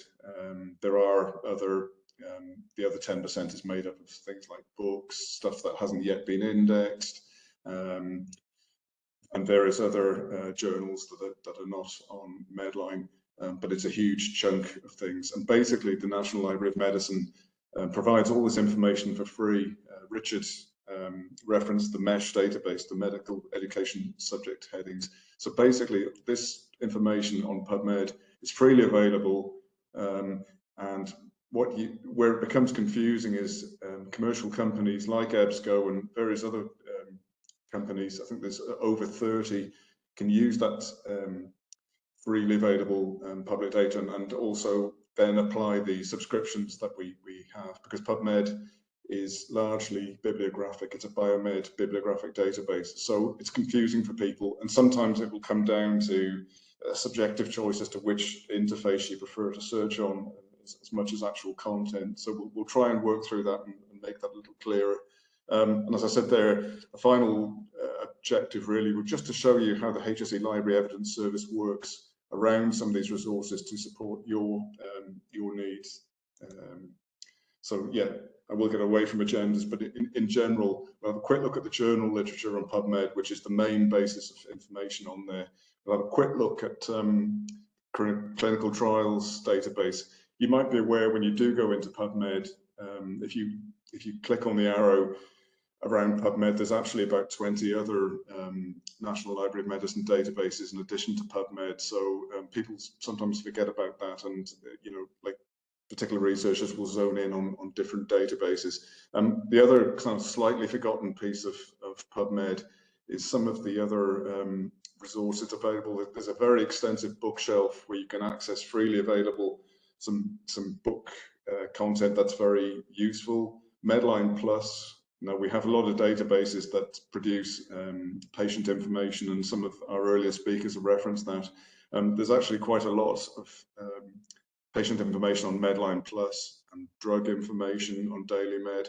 So, I'm not those other resources, and Ali referenced the availability of BMJ best practice for everybody in the country, and that's absolutely huge, and you can see what a sophisticated tool it is. But it's also important to remember that we do have some useful things freely available on PubMed as well. So the evidence in the journal literature, and again, what is PubMed? And you could, if I was to do this slide in about 2 weeks' time, it would probably say 36 million citations. I mean, it's phenomenal.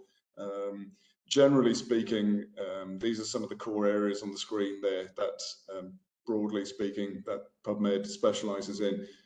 I had a user recently who had a psychiatry query, and he said, "Oh, PubMed, it's not that great, is it, for psychiatry?" And I said, "Well, it's not really designed as a psychiatry database." I found a stat saying about 30% of the psychiatry literature is contained on PubMed, so it's still an important component, but it was never intended. It almost suffers from its the fact that it's so extensive, but it can't cover every single base. So yeah, you just have to remember, as Richard said earlier on, at heart it's a biomedical database, but you do have coverage through these broad areas, and for today's purposes, public health is obviously the main one. Also sometimes forgotten amongst that, and I'm probably guilty of this myself, but you can pick out guidelines and grey literature through PubMed. Some of that will be buried in the bookshelf area, and not necessarily in the journals piece. So again, it's just getting to know, get a feel for where things are. There's no doubt though that it can be overwhelming. It's when you have that volume of information, we're back to a favourite topic of librarians, information overload, and that isn't going to help anybody. 35 million citations if you can't navigate through that successfully. And I just mentioned a moment ago, people will often say, well, the thing about PubMed, it's a great abstract reference service, but there's no full text on it, and there's nothing you can't find anything. Well, that may have been sort of true to some degree in the past, but it rarely is the case anymore. So just to give you a few of the options there. So there's a link alongside every article you find for on most occasions to the actual publisher. So that may be taking you to a commercial publisher. Now, I hear some of you say, well, it's behind a paywall, which it may well be, but that's the point of us having subscriptions to companies like EBSCO and Clinical Key, Web of Science, and so on, that you can take a link from the PubMed to the full text that we have available through some of our other databases. PubMed Central is where the full text content on PubMed is stored, so you can immediately get the full text there. And that piece there at the bottom, your library. So I'll try and show you this actually at the end. You will see a little logo saying HLI, Health Library Ireland, where we do have access through our subscription. So you can immediately, access the full text there. So that, I mean, that's a very useful way of I think now about 90%, I'm just reading this graphic, about 90% of citations do have links to the full text. So and Padraig, my colleague, who come on after me, will talk to you about open access with our repository, and obviously that's another area whereby PubMed has been able to provide more full text information. So really that kind of gripe that there isn't enough full text doesn't really stand up anymore. Okay, trying to go forward here. Right.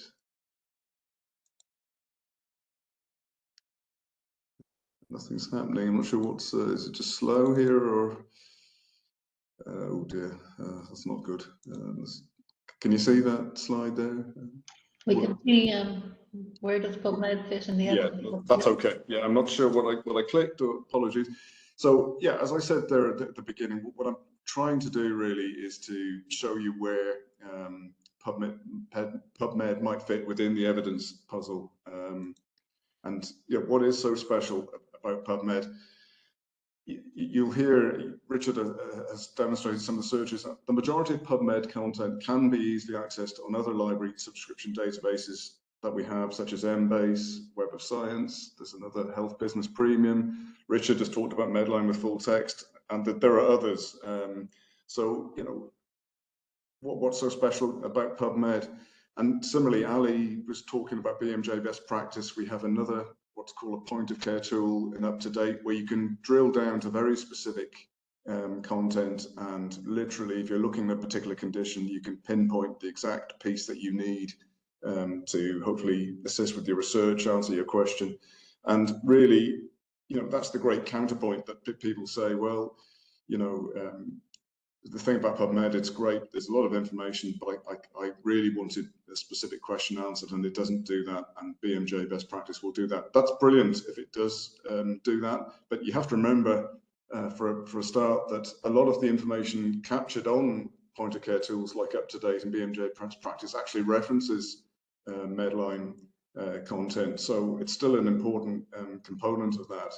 And similarly, the commercial databases that I've mentioned above there, they benefit from the indexing and the quality of the National Library of Medicine PubMed heading. So they're still using that content, even though it's appearing within different commercial resources.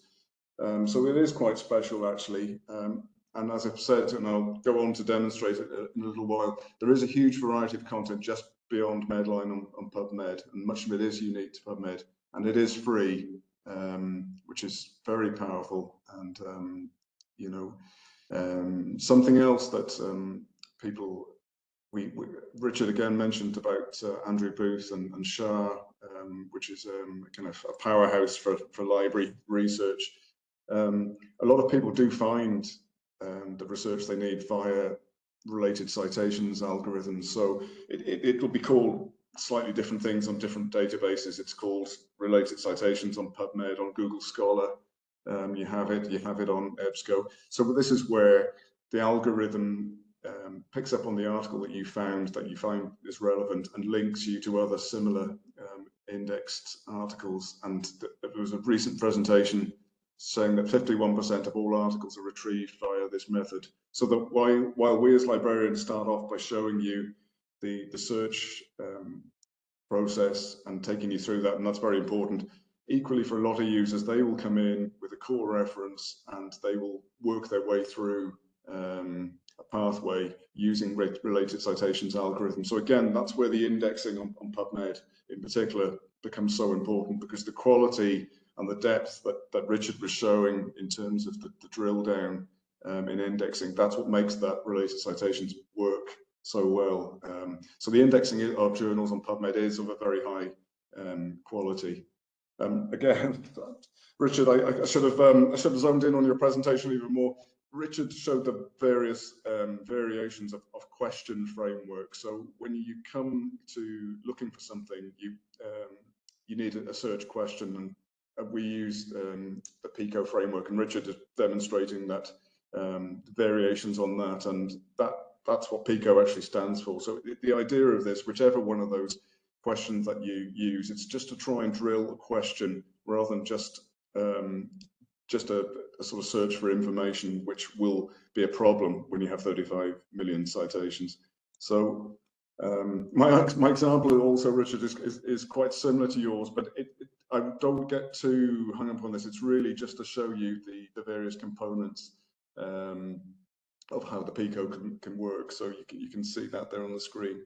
As a high school nurse, you notice an increase in teens developing type 2 diabetes. You'd like to do some research into whether an exercise program or a health education program is more effective in preventing type 2 diabetes. Something that's often said with a lot of these training sessions that we do or presentations is that we have very clinical examples and they all neatly fit in, but that people's questions are more complicated and so on. So I think that's probably a legitimate beat, as the Americans would say. So I just, no, is it going to let me go forward? Stopping again. I don't know if it's just a little slow to respond. Hold on a second.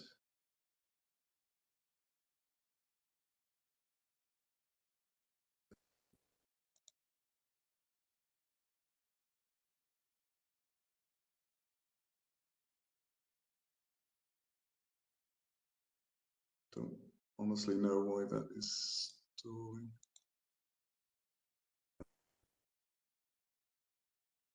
Come out of this again, maybe.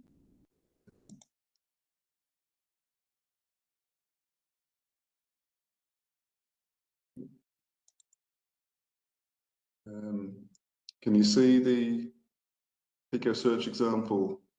We can get, and it's just Yeah. it's not in presenter mode. Yeah, okay.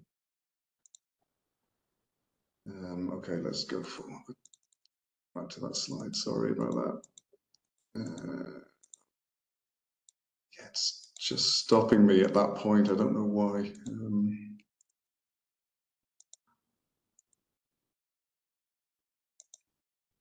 Is that okay?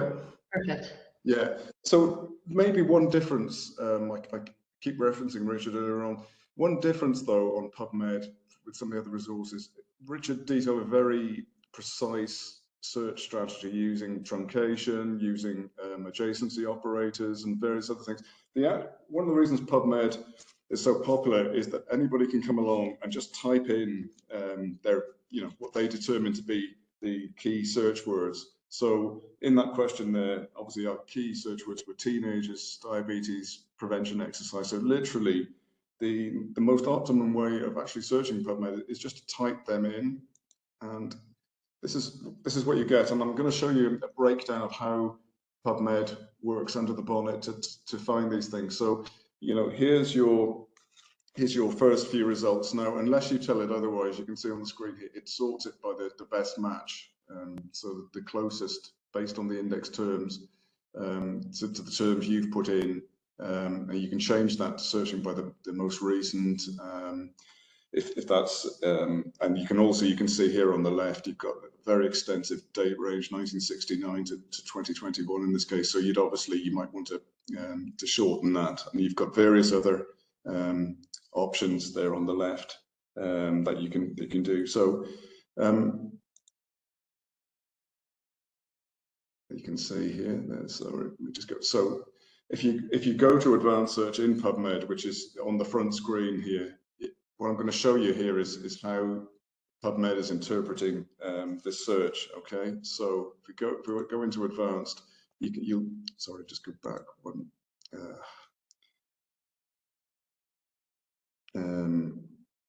Yeah, if you go into advanced search, you can see, and then you click on the details tab, which is basically your search history. Okay, you can see how it's translated it, how it's broken it down. So it's looked at your search there, and it's found the word looked at the word teenagers. The closest mesh term, so the closest medical education subject heading is adolescent. So right, let's look for that.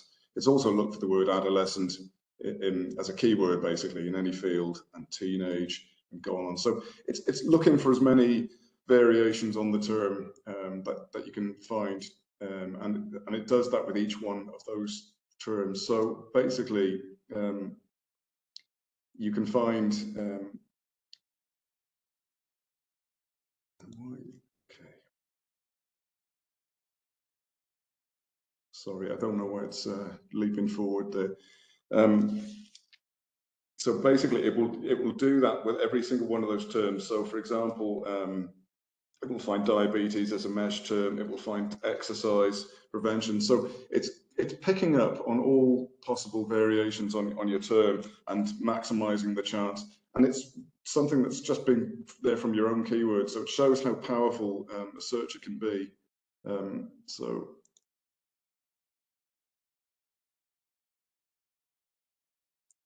Okay. So actually,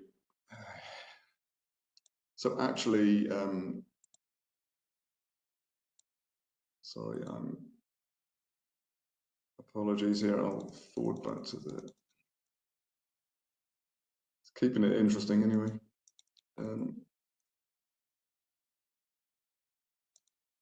Right, got movement here at least. Okay.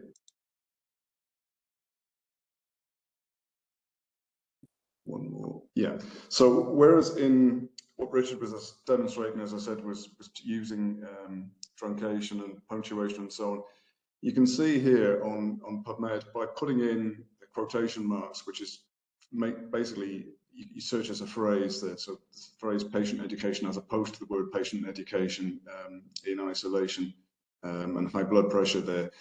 You get quite a narrow number of returns on it.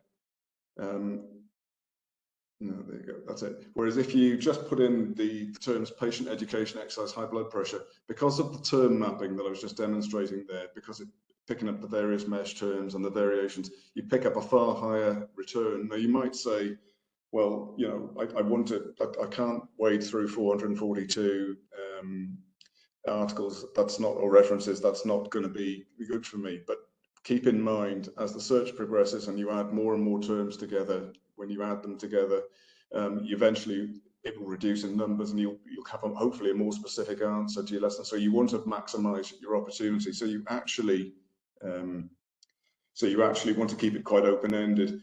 And something else that might guide your decision making is, this is something you're probably familiar with, the pyramid of evidence. So the meta-analysis and systematic reviews would seem to be the highest level of evidence, then RCTs and so on. Now that obviously you can have a bad systematic review and flawed meta-analysis, but broadly speaking, that might be a help to you also when you're looking for filters to come down, to perhaps choose a systematic review, because a systematic review will capture a lot of other studies within it. So that's so you can see here, there's our search, teenagers, diabetes, prevention and exercise.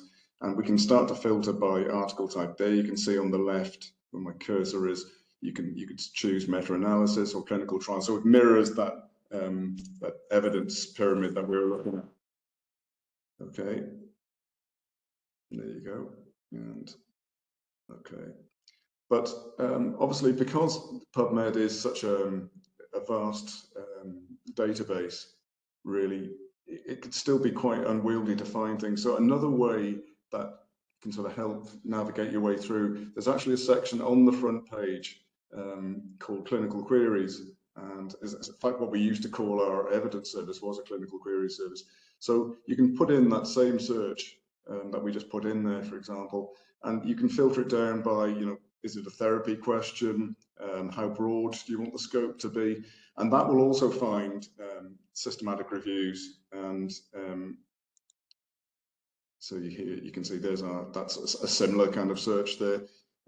So that finds a far smaller number of studies than it would if you just searched in the general PubMed. So that's another useful tip. And yeah, so again, this mirrors the evidence pyramid.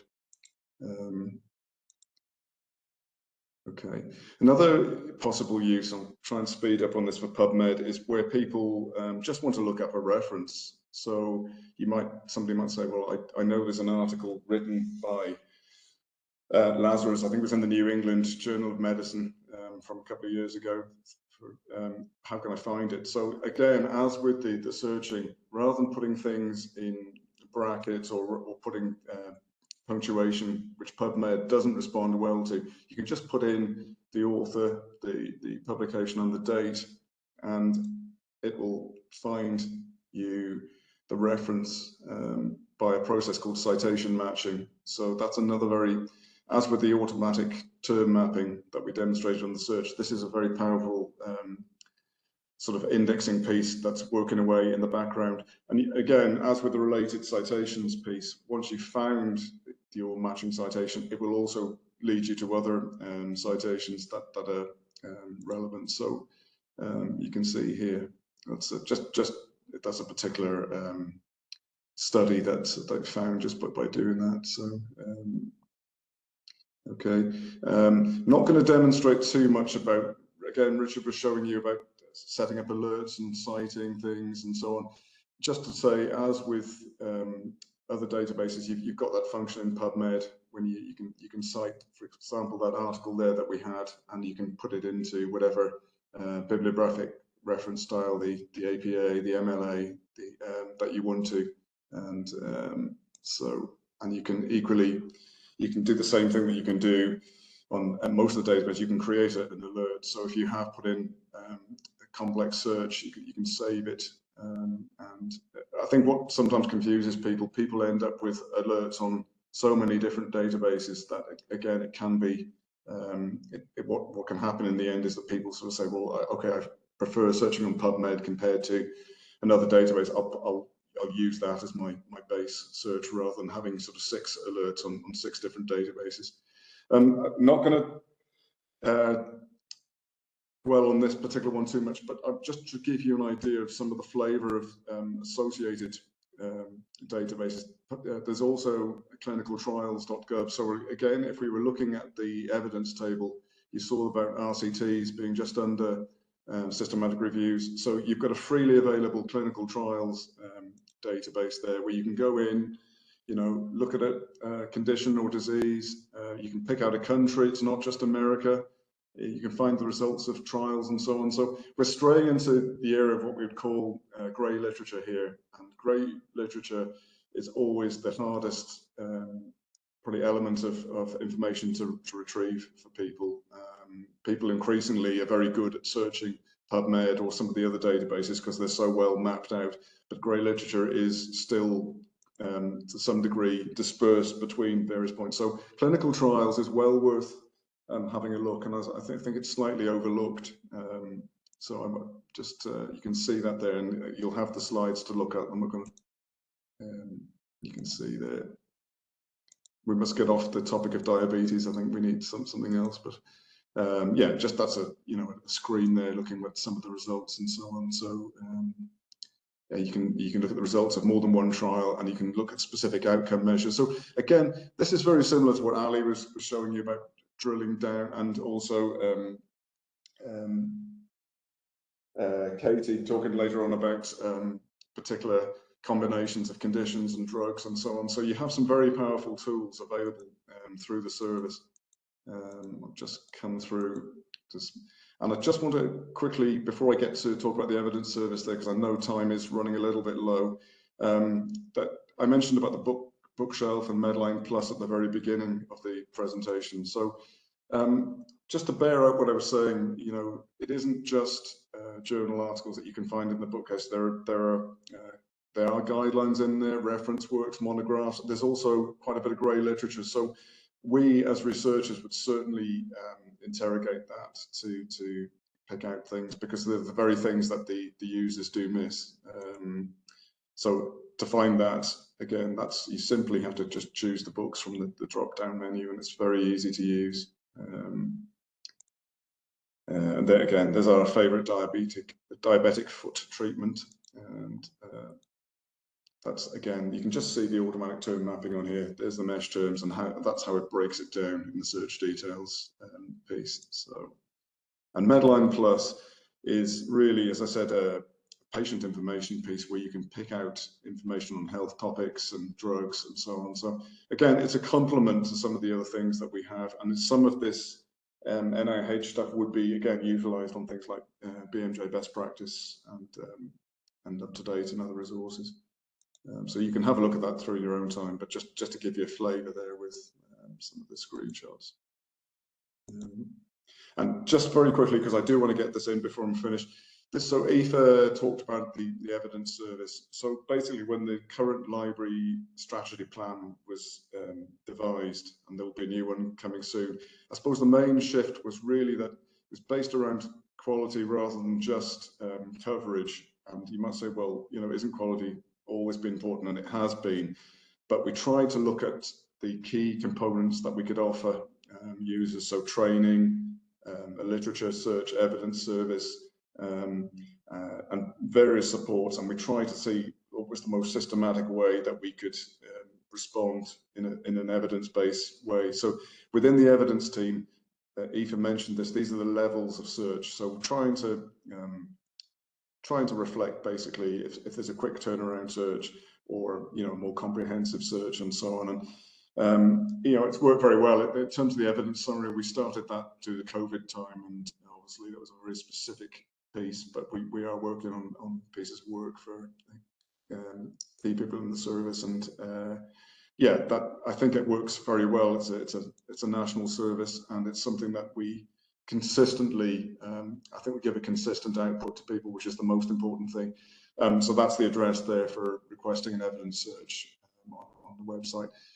Another thing that we try and do to supplement really the evidence search is we produce various research bulletins. So really, it's different from an evidence search. An evidence search would be quite an extensive search for whatever time period the person is looking for. It might be the last 5 years, it might be the last year.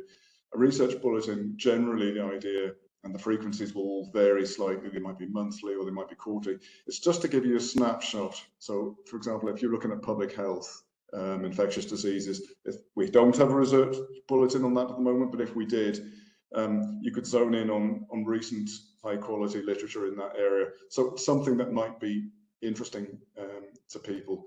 I think the biggest challenge really in the service is, as I said at the very beginning, is trying to talk to the individual requester and then direct them to the service that's most appropriate to them for their needs. Not everything that we do in a library service is going to be useful for everybody, but specific things will be. So if somebody has a particular training piece, they may have a very specific training request, or they may have an evidence search that they're doing a systematic review over a period of a year or so on. So we can save an alert with them, we can work on them and compiling the search. Or they might just want to keep up to date generally using a research bulletin. So it's having that conversation, and it's working out with our knowledge of the resources, how we can then, you know, navigate the pathway through for people and make it more manageable and not be something that's overwhelming. And that's where the jigsaw really sits together, and that's our role.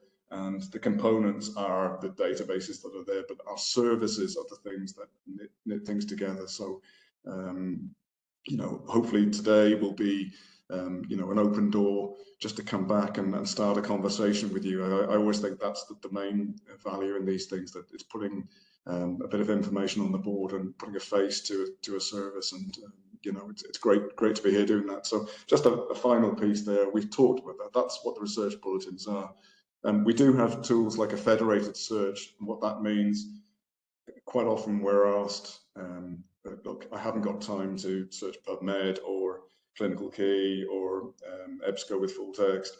You know, what can I do? Well, we do have a federated search is a tool where you can search all of our resources in one go, which is a brilliant way of retrieving information. It does mean that you're retrieving a very large amount of information. So you can get back into the information overload problem, but if you can put enough detail into what you're doing, then you know that can be a useful tool. So that's an EBSCO product, and I've demonstrated the citation matter on PubMed. There would be similar related citations matches on some of the databases, and that they are an effective way of locating information in addition to the searches that Richard and to a lesser degree myself has shown you there.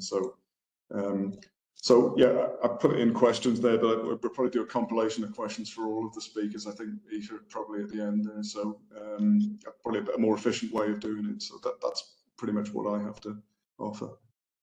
Great, thank you very much, Gethin, for that comprehensive overview of the evidence service and PubMed and what it has to offer. So our final speaker for today is my other colleague, Padraig Manning. Padraig is a librarian with Health Library Ireland. He's based in our offices in Jervis, and Padraig is going to talk to you today a little bit about getting published and disseminating your research through our own repository, Lenus, the Irish Health Repository. So Padraig, hopefully you can begin to share your screen. Yep, I'll just Great. if I can share my screen now.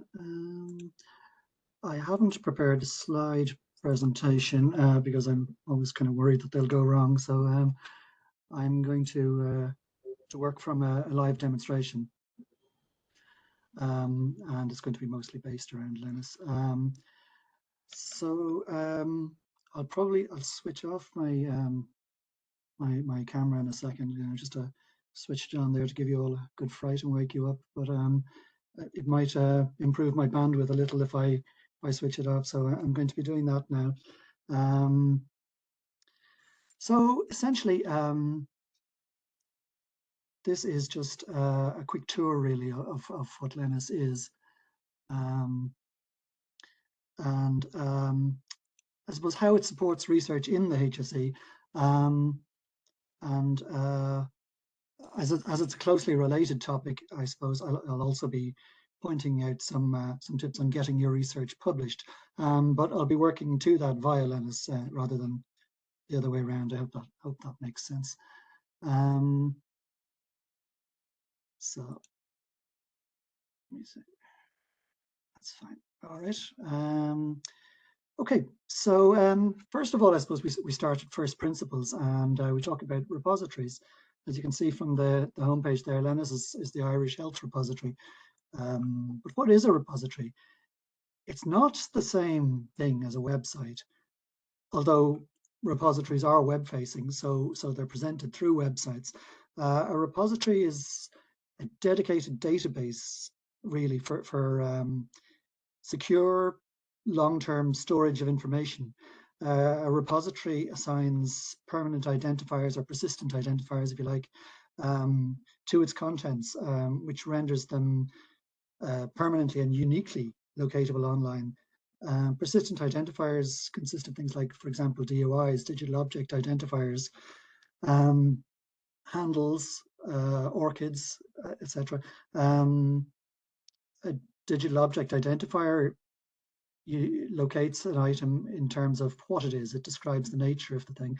A handle locates an item uniquely in terms of its location, and an ORCID uniquely identifies an author. So they all identify different aspects of a piece of research, and obviously in used in combination, they'd be extremely powerful.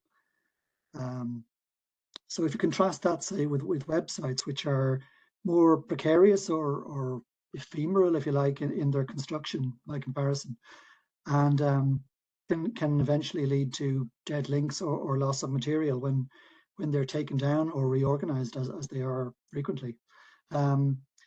So, for example, although you might think it is, ResearchGate, for example, isn't a repository. Repositories meet, or at least aspire to meet, a number of technical or informatic or professional standards to maximize the discoverability or interoperability of their research and the systems supporting the research. So you have conventions or protocols like FAIR, which makes research findable, accessible, interoperable and reusable. You have Plan S, which is put forward by the Coalition of Research Funders in Europe. You have Dublin Core, which is a very basic and very widely used metadata standard for constructing bibliographic records in repositories. And you have something like the Directory of Open Access Research. So a good repository would be much more than just a content dump. It describes and it indexes research. So it makes it findable by search engines, and it preserves it long-term for the future. I suppose to put it another way, it adds value to the research it preserves. So that's essentially what a repository is. As to what is Lenus? Well, Lenus started out life as the Hyperion database in Hyperion repository back in 2004. And it was set up as a test case project to preserve electronic documentation at a time of great change in the health services here. That's when the old health boards, which made up the Irish Health Services, were being amalgamated and reorganized into what is now the HSE. And in that process, a huge amount of electronic documentation, which was a relatively new thing at the time, was in serious danger of being lost, creating a serious knowledge gap. So the project was, Hyperion project was set up to address this.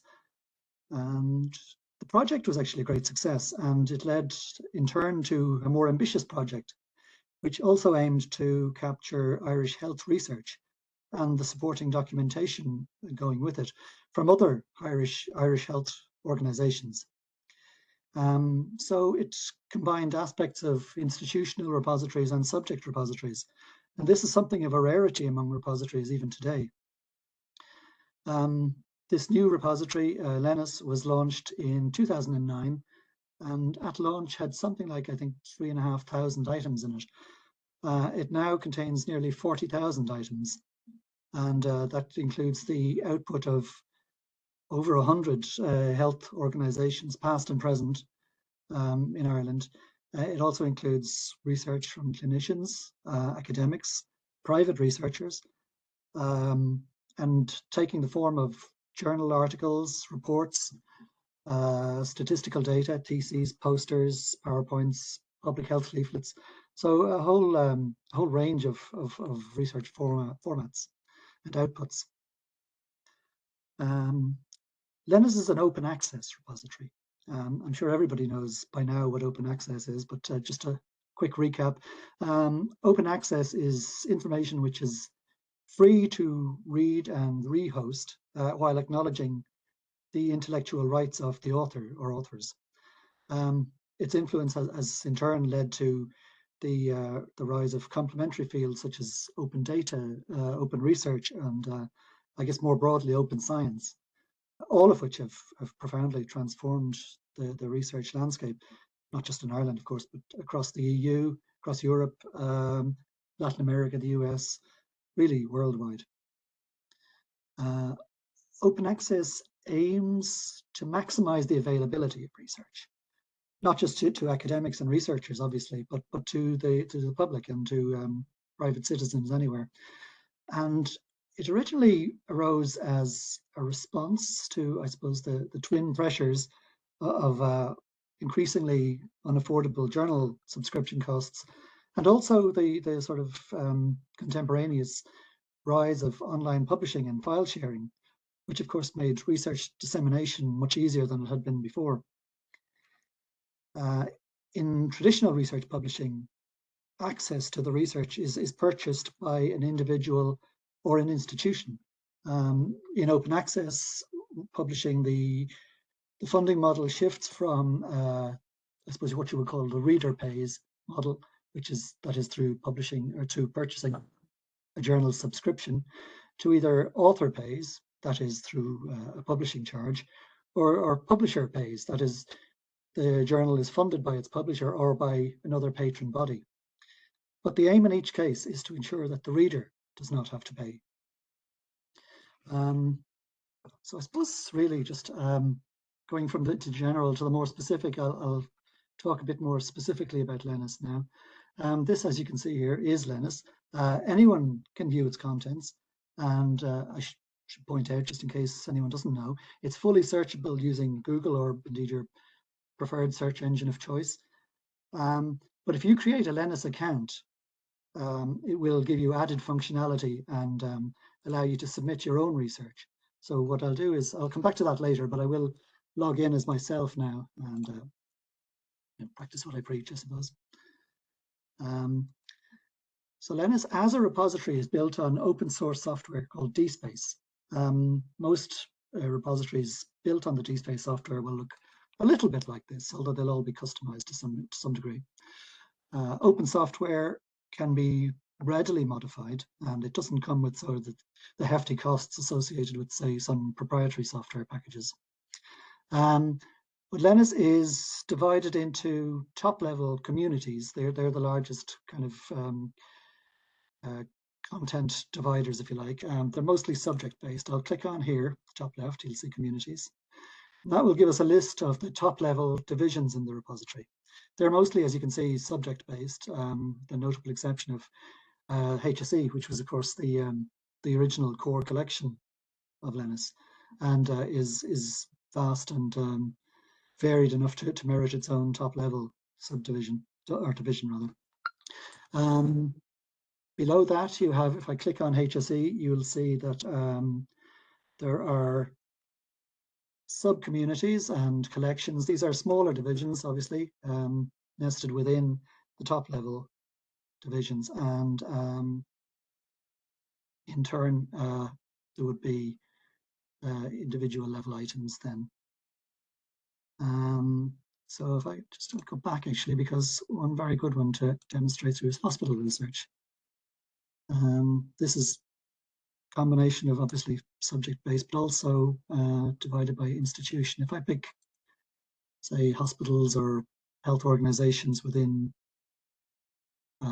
Munster, for example, say pick Cork University Hospital. I go in there and you will see sort of the level, the items associated with that. So they've all been added. I could pick, say, one of those, and that would give me access to obviously to the full text, to the file itself, and also a metadata record, which you can short or indeed a longer version of that.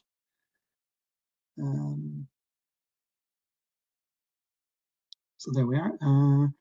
And while I'm down here, actually, I'll show you what is also, actually, I'll shorten this, beg your pardon. I'll show the simple record again. You recall I was talking earlier about persistent identifiers and unique identifiers in repositories, and certainly in this repository, the unique identifier is called a handle, so called because the registry is called a handle registry. And there it is. So every record that goes into Lenus gets one of these unique identifiers that makes it permanently and uniquely locatable. I'm going to go back to the top level again. I'm going to go to into HSE, and I'll pick a particularly prolific organisation for the past few years, the Health Protection Surveillance Centre, which of course has been in the forefront of research on guidance into COVID-19, and more recently the monkeypox outbreak. So a particular feature, and let's see, pick contact trace of repositories is the ability to implement version control. So if you like, that's the what do you call it? The ability to group successive versions of an item together under one record. So if you produce an updated version of an item, you can add it to an existing record in Lenus as a new version. So if I say pick guidance on contact tracing,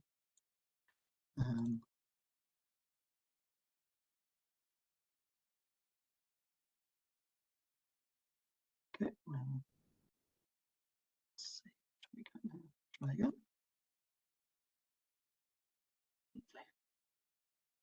Okay, just a little bit of a slow connection here. There we go. So you see there's various items meeting those criteria. I'll pick one with see. Maybe that one, 1.4. So obviously that's the most recent version of that item. But you can see, oops, give that a second.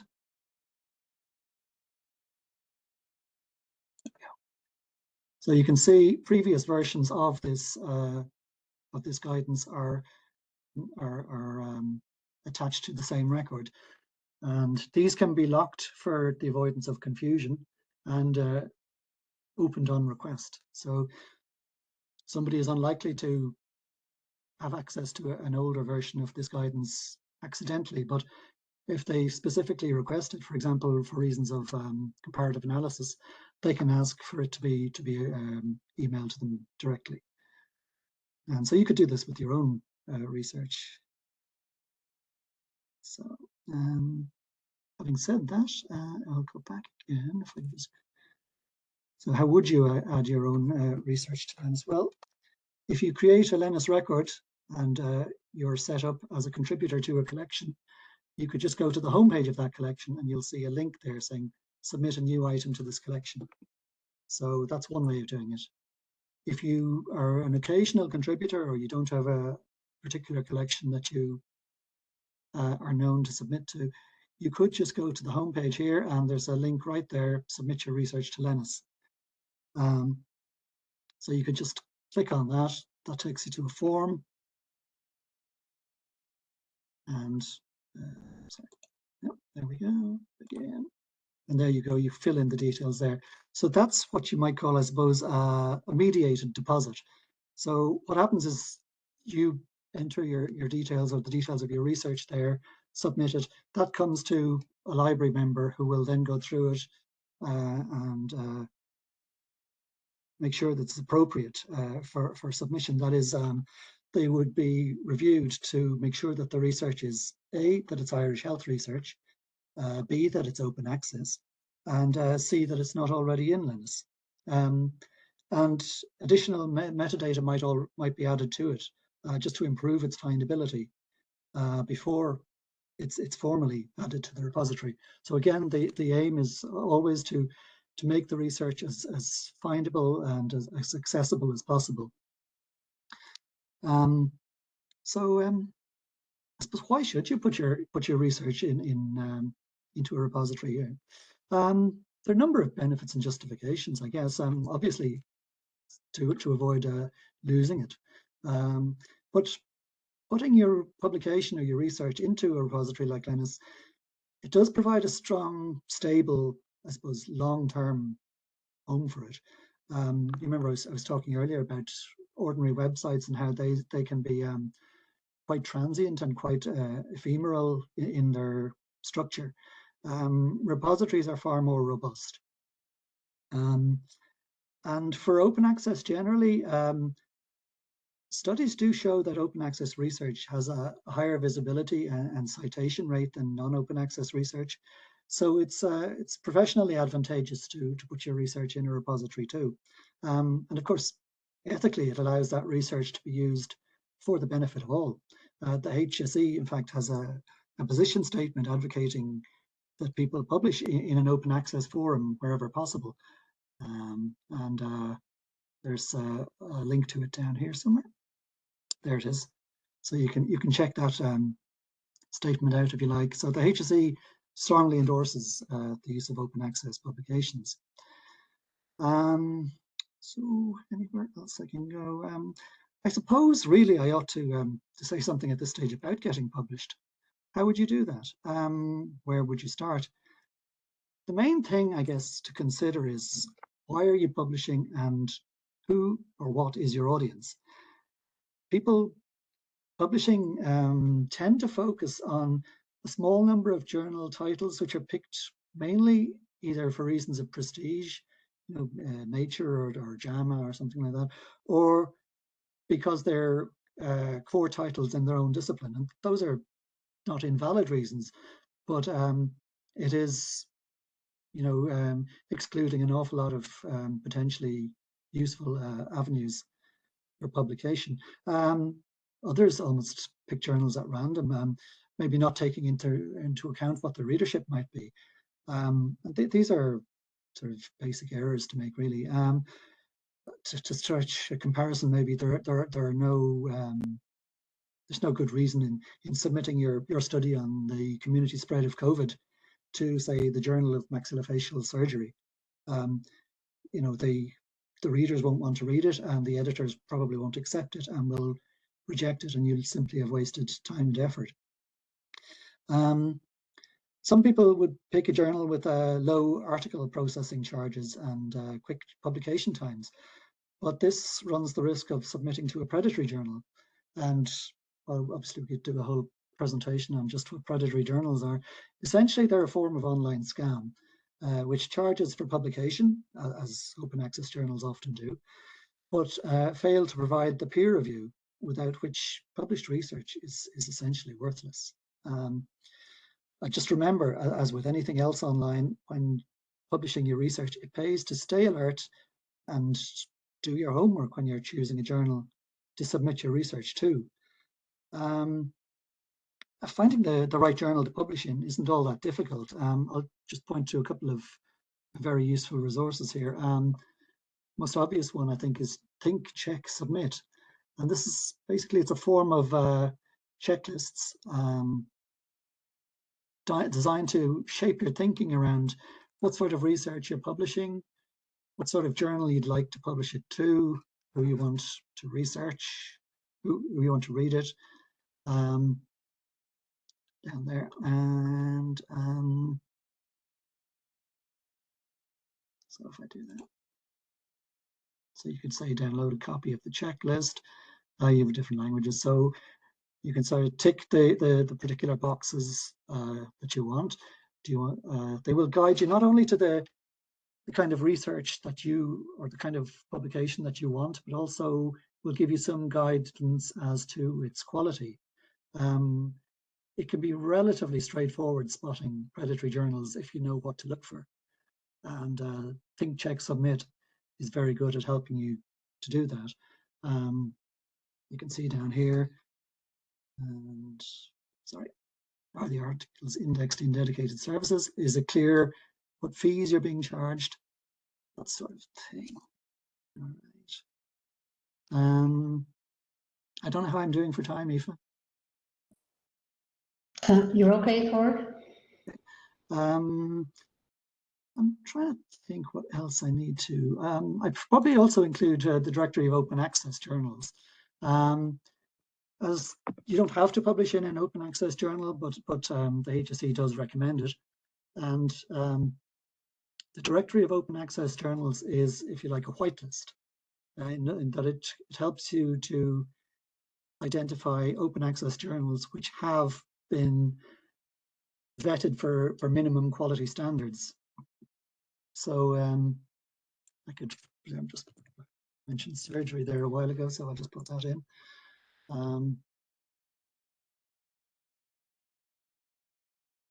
You see there are 487 index journals. And also you can, if you like, you can look for journals without fees. There's an assumption, because a lot of the high profile open access publishers do charge, not just charge open or charge article processing charges, they charge quite extortionate ones. But they don't have to. Great many open access journals, very high quality open access journals, charge no fees at all. And if you're searching for that, you can just tick. So you go down, you've 237 journals in the field of surgery which don't charge fees to publish. If you want to just publish in, say, for example, English language, that narrows it down further to 206, and so forth.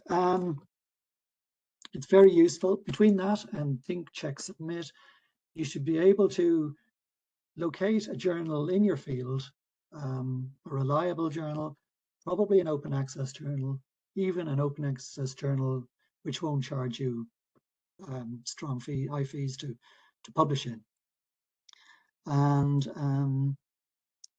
those are really the two main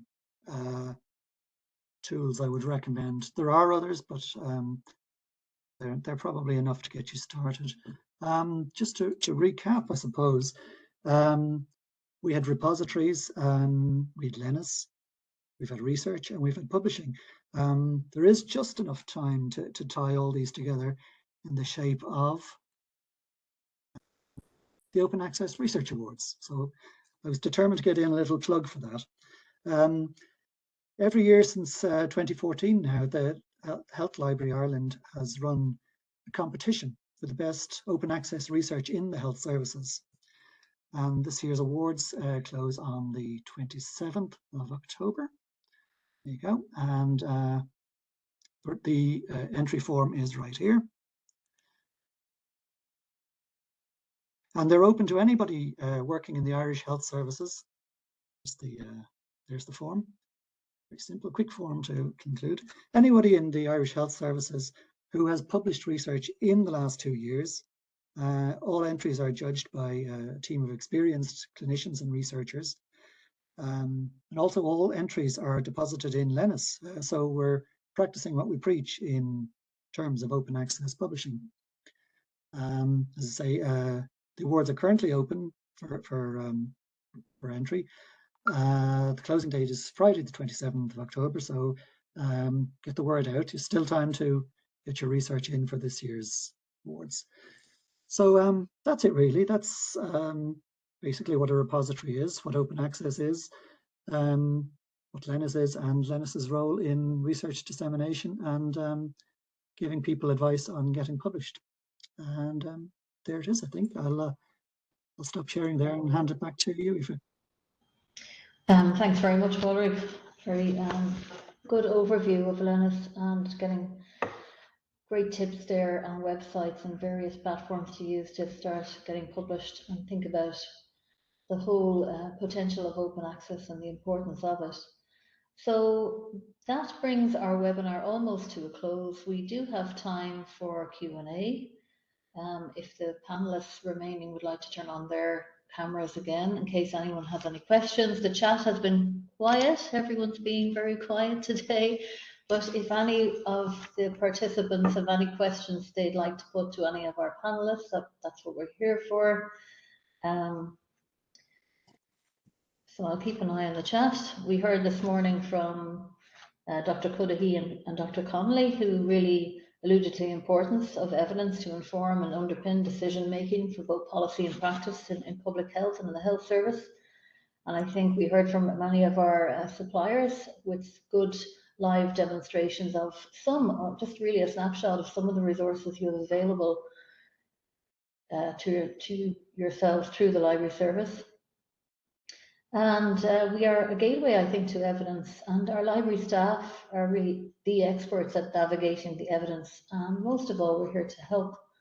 So the learning outcomes that I set at the start were that hopefully by the end of the webinar, you'd be able to apply some of the search techniques you saw and learned about today. You would understand what resources are available and useful for public health. And you would remember how to contact us on our phone number to get help if you need it. So I think there's just one question about the slides being available. Yes, we will make the slides and the recording available to anyone who has registered for this webinar.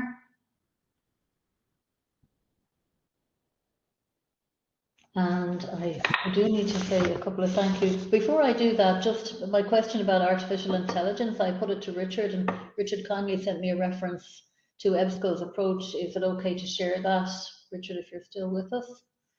Yes, that's fine. Yeah.